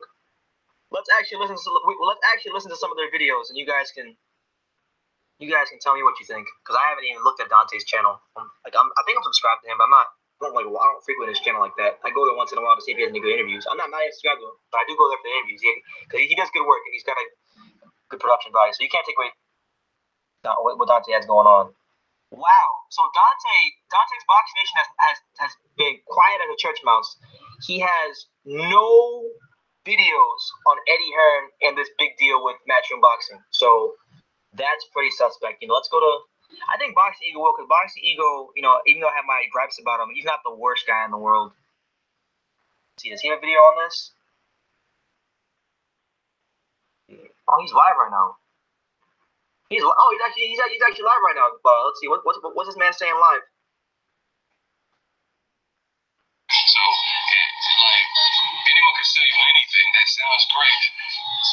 You don't have to worry about catching your boxing. Come to Jeff Rowe. Like, this man's got sunglasses on, ego hat. You can tell me whatever. That's why I keep saying, let's see it. You can tell me whatever you want. Do you guys hear my phone? You know what I mean? Don't tell me, oh, we don't have to just smack in this having this fight gonna be jumping. Show me that they're jumping. Show me the calendar. What date you got? You see, listen. Oh my God, I'm about to get myself. No, this is a salesman, people. No. So right now, guys, this is what Boxing Ego's saying about the deal. So it's good to see that one of the guys that likes to criticize is doing videos of these. He wanted $50 million up front plus a reasonable amount, 50% on the back end. He needed more details. Did anybody know? He's like, oh, we're not just going to blindly sign the contract. Why would we just sign a contract? Yeah, okay, we understand 50 million. Maybe we were able to get the 50 million, but why would we sign a contract without the details? So using Eddie Hearn's own logic, his own shit sounds cool, just like the 50 million sounds cool. But you gotta show me what dates you got. Who the fuck is signed to the zone, or whose fights are gonna be exclusively showcased on the zone? Josh Kelly, or all of his fights gonna be? Because I like watching Josh Kelly. Motherfuckers. Okay, all right. I can agree on that. I like Josh Kelly too. Is Daniel Jacobs somehow gonna be on there? It's your All right, so basically, I mean, I can't really listen too much to Ego because we live here on True School Sports. You know, True School Sports is the A side. True School Sports is where if you're a real boxing fan, you come here and you talk that real talk, because you know that I'm not afraid to speak my mind, and I'll go against popular opinion. I've done it many times before, but this is something that you really shouldn't go against. You know, it's good for the fighters. It really is good for the fighters. Like, they're gonna get paid, they're gonna get more exposure, and they're going to get a chance to be in different boxing markets whenever they damn well choose to. So how can you go against that? He's going on right now about, to answer your question, right now, if you go on his channel, he's on a live stream because people were asking if Boxing Ego and these guys made videos. I didn't see any videos from Dante, so I checked Boxing Ego, and he's just on a live stream, so I decided to listen to a little bit of it, but I can't listen to much of it because, number one, I'm live, and number two,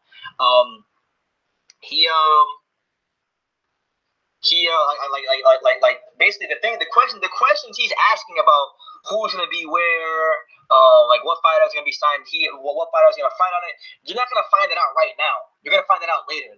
With announcements like this, the way this works, they announce that it's happening, and then in the coming months you will find out more details. That's how this works, okay? And that's how it's going to be. You're gonna find out in June, July, August.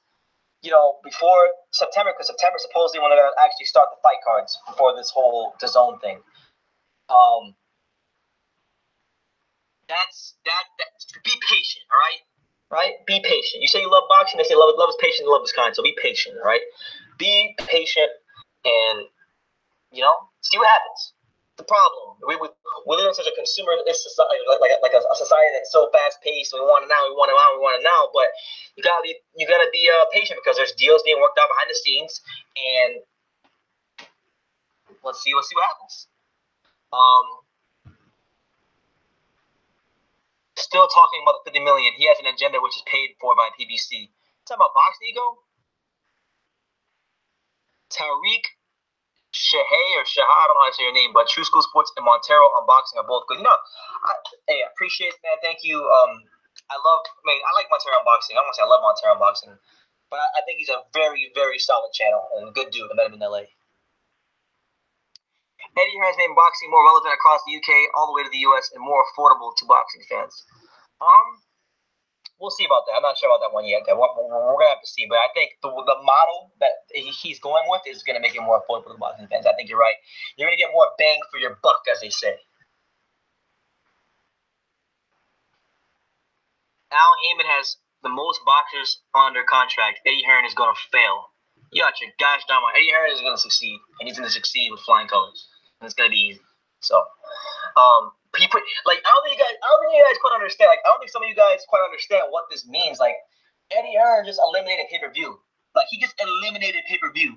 Like just like MC Travis just said down there, he just pretty much eliminated the whole pay-per-view model. Because the thing was with promoters, you sign a fighter, you look at a fighter, you go to the gym, you say, man, that guy could be a pay-per-view star, and you try to build him up to that pay-per-view model. Eddie Hearn pretty much took that paper, crumbled it up, threw it behind him, and said, we're doing away pay-per-view, we're gonna do it this way.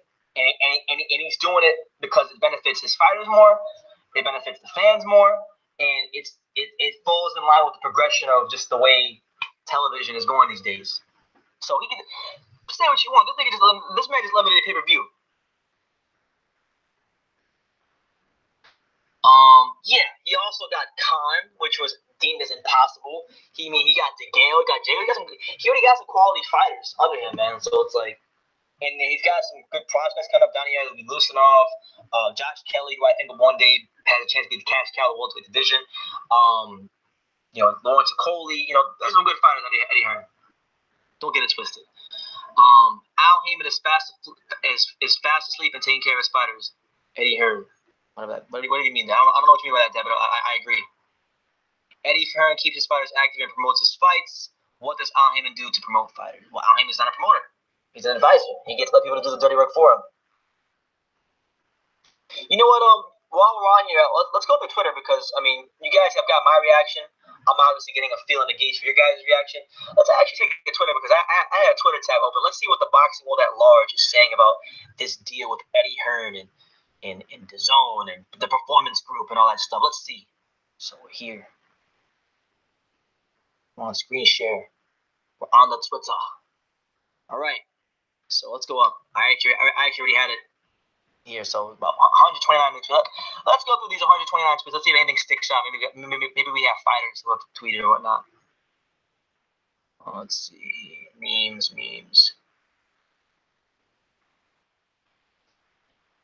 Eddie Hearn always finds a way to blow everyone else out of the water. What BT deal? Exactly. The BT Frank Warren deal looks like such a joke now compared to the Eddie Hearn deal.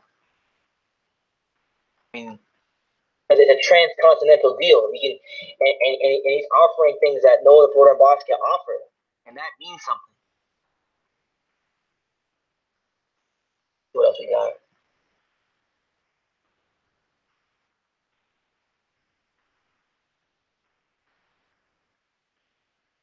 Yeah, leave your comments down below, guys. If you have not subscribed already, go subscribe. Got some good stuff on the channel. I still do have a couple Holyfield videos dropping for those of you who have been enjoying those. More Holyfield stuff coming out next week. We will actually be live on Saturday for the Lomachenko fight, so be on the lookout for that. Eddie Hearn is going to kill this American boxing deal. Very clever man. Fair play, lad. People can say what they like about Eddie Hearn. He's done incredible things for boxing in Britain, and he's going to really take over world boxing.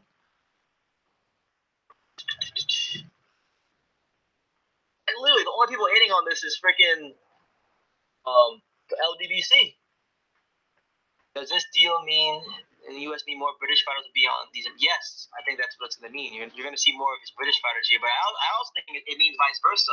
You're going to see more American fighters on British shows, so I think you're going to get some great cross promotion, and for these fighters and building themselves up and becoming world-known fighters, they're going to have the chances to really be known and make a name for themselves and earn a good living. Which is what I think. If you're a fight fan, obviously you want to see the best fights, but you also, if you really like these, if you really care about these fighters, which I think I have a heart for fighters. At least I want to see them do well and get out. The faculty's in check. Good for them.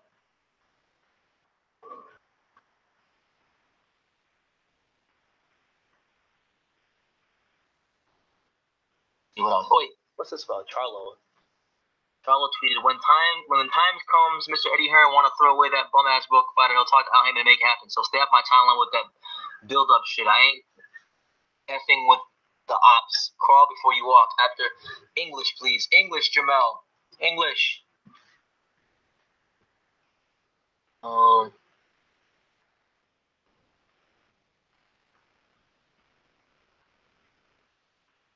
Apparently there's positive talks going on with Joshua Wilder, so we're gonna have to go do a video on that later on.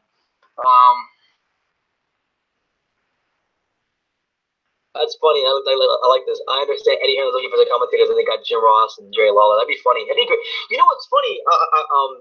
I don't know if you guys know this because Eddie Hearn was mentioning bringing a commentary team. I don't know if you guys remember this, but for a very, very short period of time, I believe in 2016, maybe early 2017, Jim Ross, the Hall of Fame wrestling commentator. I don't know if any of you watch wrestling, but I was a massive wrestling fan, so I know very well about Jim Ross. He's probably one of the greatest commentators who ever lived.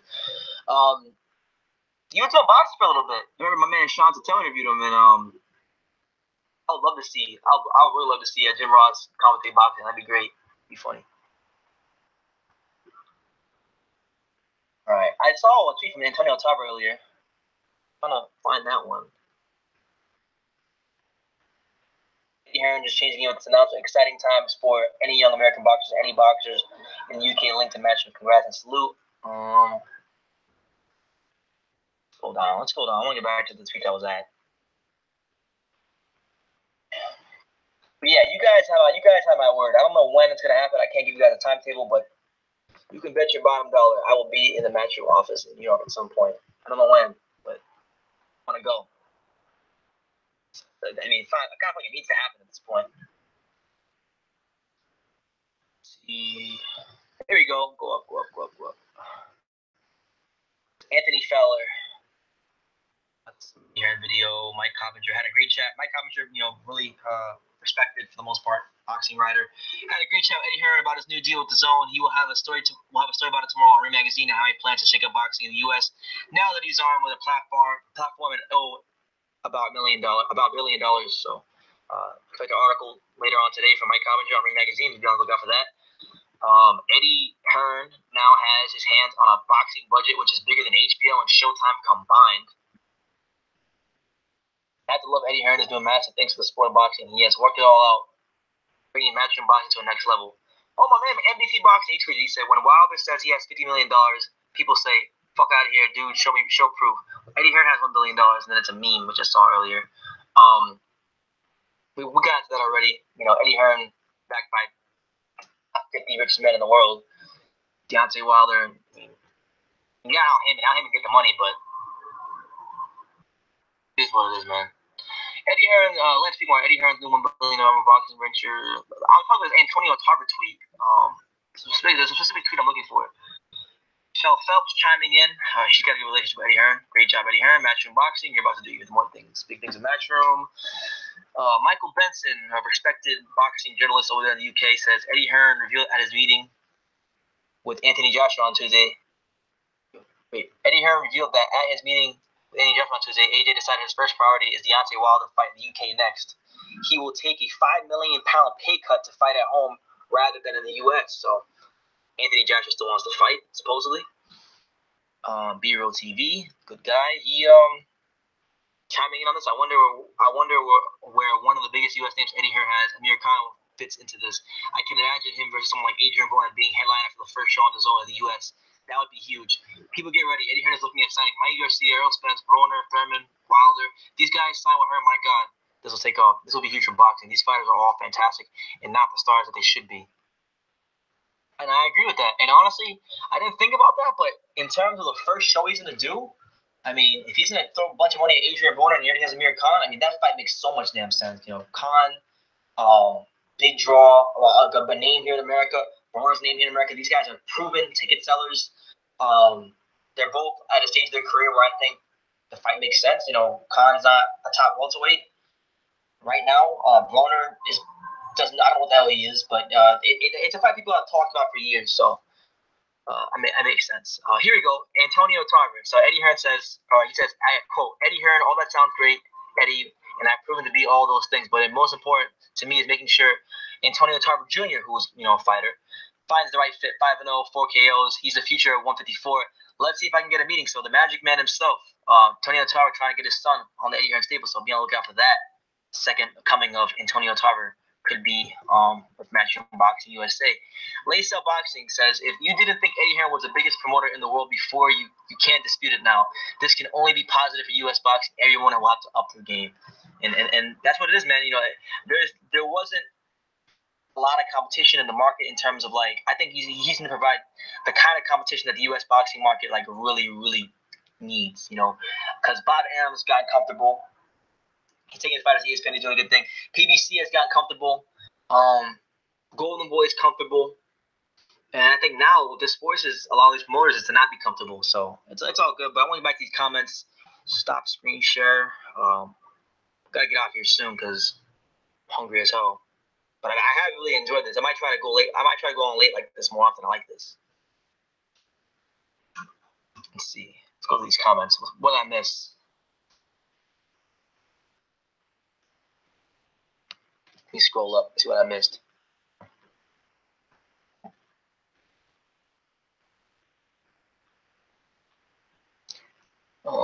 If Eddie Hearn has the same exact impact as he did in the UK on the US market, then US boxing will be number one again. I think the UK is number one at the moment.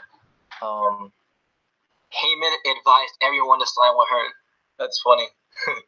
My dad says, good advice given by Al Heyman. Hearn should sign Rigondeaux. LOL, I'm kidding. It's funny. But yeah, Rigo's not going to get signed. Rigo's too old, and Rigo's failed. I'm not sure Hearn would want to put the groundwork. He's looking for a guy like Rigo right now. Rigo, talented fighter, but not the kind of fighter he wants. I think, at least. Do you think Frank Warren's fighters will be on this new platform? That's the question, because they did allude, like they were alluding to other boxing besides matchroom fights being on the platform. So that's the question I have, like, because if Frank Warren has an exclusive deal with BT Sport and Box Nation, then he can't, like, just. I mean, at least I don't think he can just outright violate that, because it's contractual, it's legally binding. So hopefully, I mean, it's my hope that they can do that, because there's definitely some Frank Warren fighters that are tremendous. Obviously Pops. You're a big fan of Daniel Dubois. You think he's gonna be the next heavyweight champion of the world? You're sold on that, up and down. Like you swear on your life, Daniel Dubois is gonna be a heavyweight champion of the world. And he's a Frank Warren fighter that I like, and I know that a lot of people want to see. So hopefully they get guys like him on the network. I also that the Zone's operating president is the former president of ESPN. Yes, he is. But I mean, even though he is a former president of ESPN, and that's a big position, you gotta still take it with a grain of salt though, because he's a former president of ESPN when ESPN began to plummet. But it is still ESPN, so you don't want to completely shit on the guy.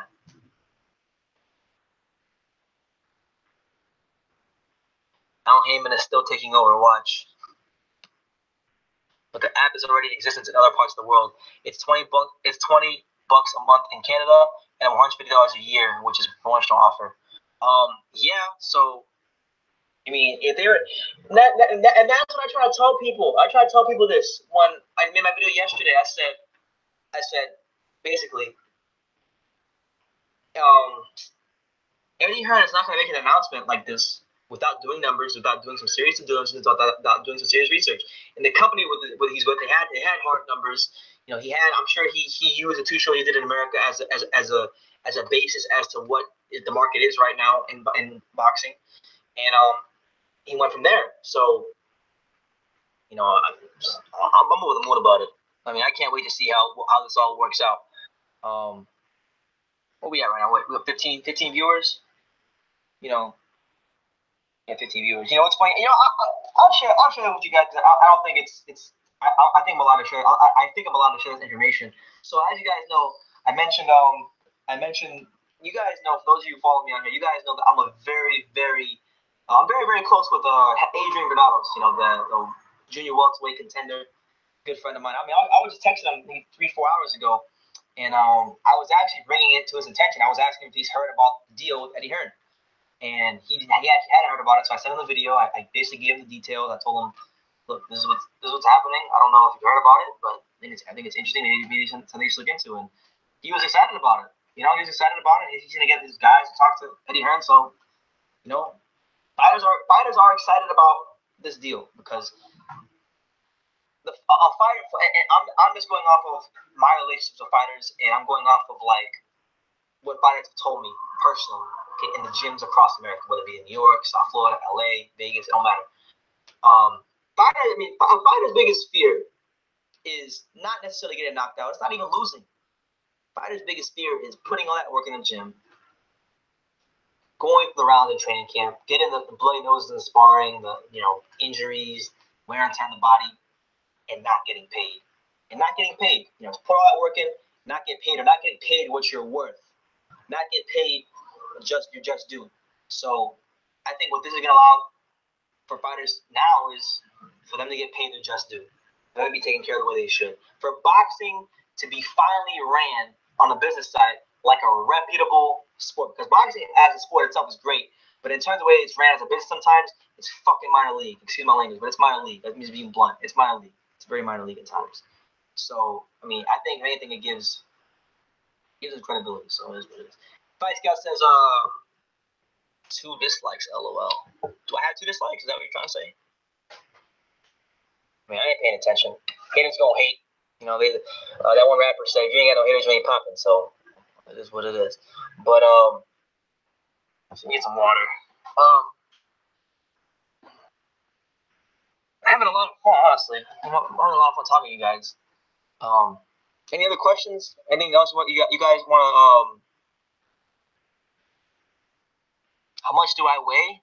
7-inch sword. I weigh roughly 138 and a half. Last time I weighed myself, I weighed 138 and a half.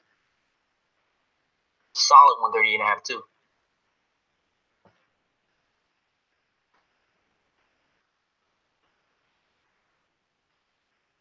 Thank you, Hawker Mustang, for sharing the video. If you did that already.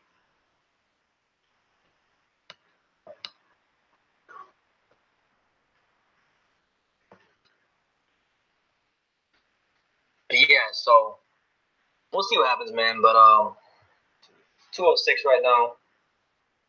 Really need to go. But I'm done talking to you guys. So maybe 215. We'll say 215. So I'll be here for like 9 more minutes. What's tomorrow? Tomorrow's Friday. So tomorrow is, today's Friday actually. So tomorrow, I might actually try to come. I might actually like do this again tomorrow, like at late at night again. So for those of y'all, I'll probably schedule it and you guys get a notification. But just overall, you guys can be commenting while I'm here talking. Stay tuned for some videos.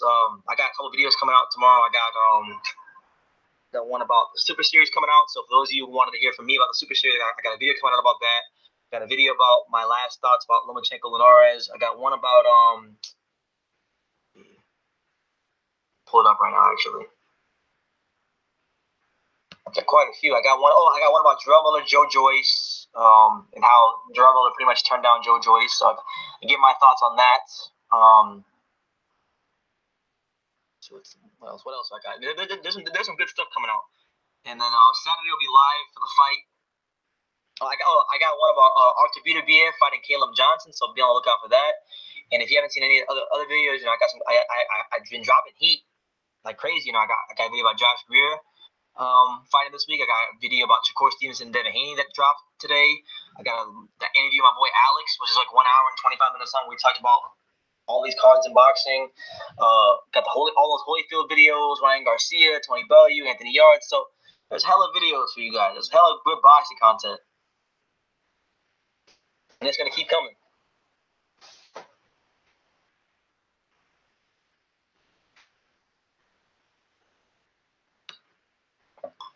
Stevenson versus Jack. That's happening next week. Yes, that's happening next week. That's probably I'm very excited for. Man, I picked Adonis Stevenson. I picked Adonis Stevenson over Bado Jack. I just think Bado Jack. It's not even. It really doesn't have anything to do with Bado Jack. I think Bado Jack's a world-class fighter. I just think Adonis Stevenson. People say he's a one-handed fighter, and they say like, oh, he only has one. He only has left hand, but like he knows how to set it up, and people don't want to recognize it because they hate him so much for the whole Kovalev thing, and the fact that the WBC doesn't make him fight his mandatories like every other champion. But like literally, like he's still a class above pretty much the entire division. At least that's what I believe. And I think when he fights Battle Jack, he'll find a way to land that left hand, but he can land it from real awkward angles, and when he does, there's some serious thump of that left hand, and I think a fine Battle Jack, I think he'll beat him. But if the fight Battle Jack really needs to win because he showed a lot of progression over the years. He's beaten the likes of George Groves, Anthony Terrell, people like beat James DeGill, he beat Nathan Cleverly, he's beaten Steve Cunningham. He's put together a nice career for himself when he didn't get out to such a promising start because he got stopped by Derek Edwards. He had a split decision with Alexander Brand, so he's come a hell of a long way as a fighter. And a win against Adonis Stevenson will be like a signature, like an exclamation point on the progression of his career. He really needs it. So, and he's a bigger guy. He's 40. Yeah, but see the thing you gotta understand about Adonis Stevenson though, even though he's 40 and he has been active, a guy like him doesn't need to be that active because for one, he was a very good amateur. He was trained by the great Emmanuel Stewart, who pretty much instilled great habits, like just great fighting habits in him, and a lot of those habits are still in place today. So he just knows how to land. He knows how to win fights. He knows how to land that big left-handed shot. Badu Jack can get hurt. He can get touched up, and I think he will get touched up. So to me, it's like a true 50-50 fight. I don't think it's a 50-50 fight. I mean, I don't like to throw that term around often, but that fight to me is true 50-50.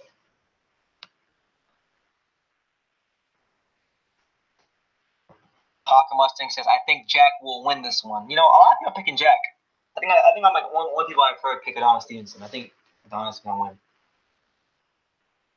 But I think Adonis is going to have a point to prove, like, people want to talk shit about him and people want to say he's this and he's that. Hold on.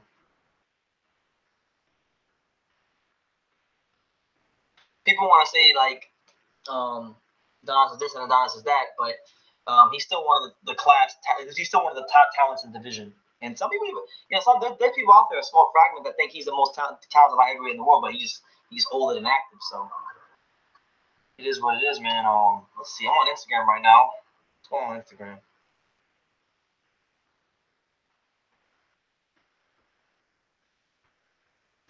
Crazy.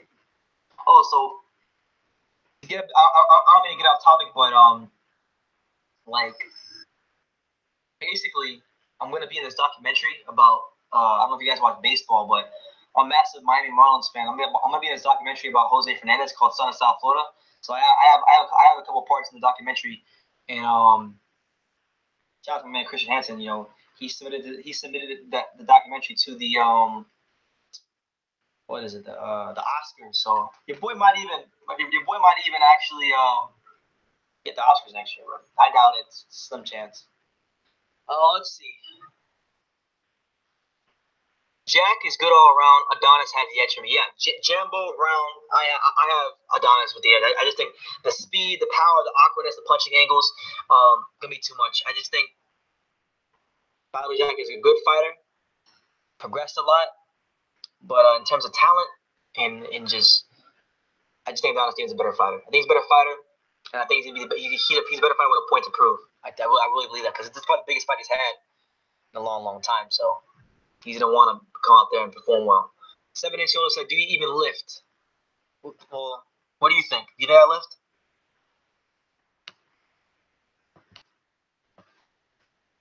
It's a crazy name though. 7-inch shoulder. 7-inch shoulder. That's crazy.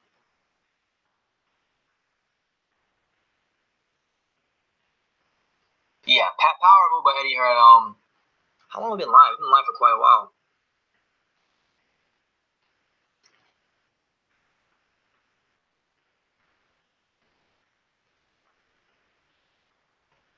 So we got Jack Stevenson. It's crazy. We got Saddam Ali, Jaime Munguia this week. I haven't even talked about that fight at all. Like, I keep forgetting that the fight's happening this week. Saddam Ali will probably be a good fighter to sign. I don't know if he's still a top rank anymore. I don't know who he's with. He's with someone. But if he was a free agent, I would like Saddam Ali to be signed. Hopefully they can get the light heavyweights in the World Boxing Super Series. Yeah, no, that would be amazing. Like, because that division is stacked, and maybe it might be the only way that any of these top guys fight Artur Beterbiev, because it seems like this guy can't get a fight against anybody of note. He's fighting British champion Caleb Johnson, but we want to see more. We want to see a more, like, no respect to Caleb Johnson. We want to see a more notable opponent for RWBF than a Caleb Johnson. So it is what it is, man. Oh, correct. You're right. You're right. I completely forgot about that. You're completely right. He is part of Golden Boy. He is part of Golden Boy. Well, it's 2:15 here, 2:15 a.m. here in South Florida. I hope you guys enjoyed talking about the Eddie Hearn deal, because it's a big deal in boxing now. It's probably the hottest topic in all boxing right now. So just, yeah, learn, when the video drops on my channel, you go watch it for yourself. Go just comment on it. And let me know, like, what fighters do you want Eddie Hearn to sign? Are there any American fighters you think stand out? For me, just two names out of the top of my head are like Demetrius Andrade, Adrian Gonzalez. Those are two guys I think I would personally see Eddie Hearn sign, just because I think he would benefit their career so greatly and give them exactly what they need at this stage in their career. So I'm gonna get out of here because I'm hungry, I'm getting tired. I got a long day ahead of myself tomorrow, or today I should say. So yeah, let me know what you guys think in the comments down below. Take the time to subscribe, like I say in every gosh darn video. You can love me or you can hate me, because I'm just a kid from Daniel. So until next time, take care, guys.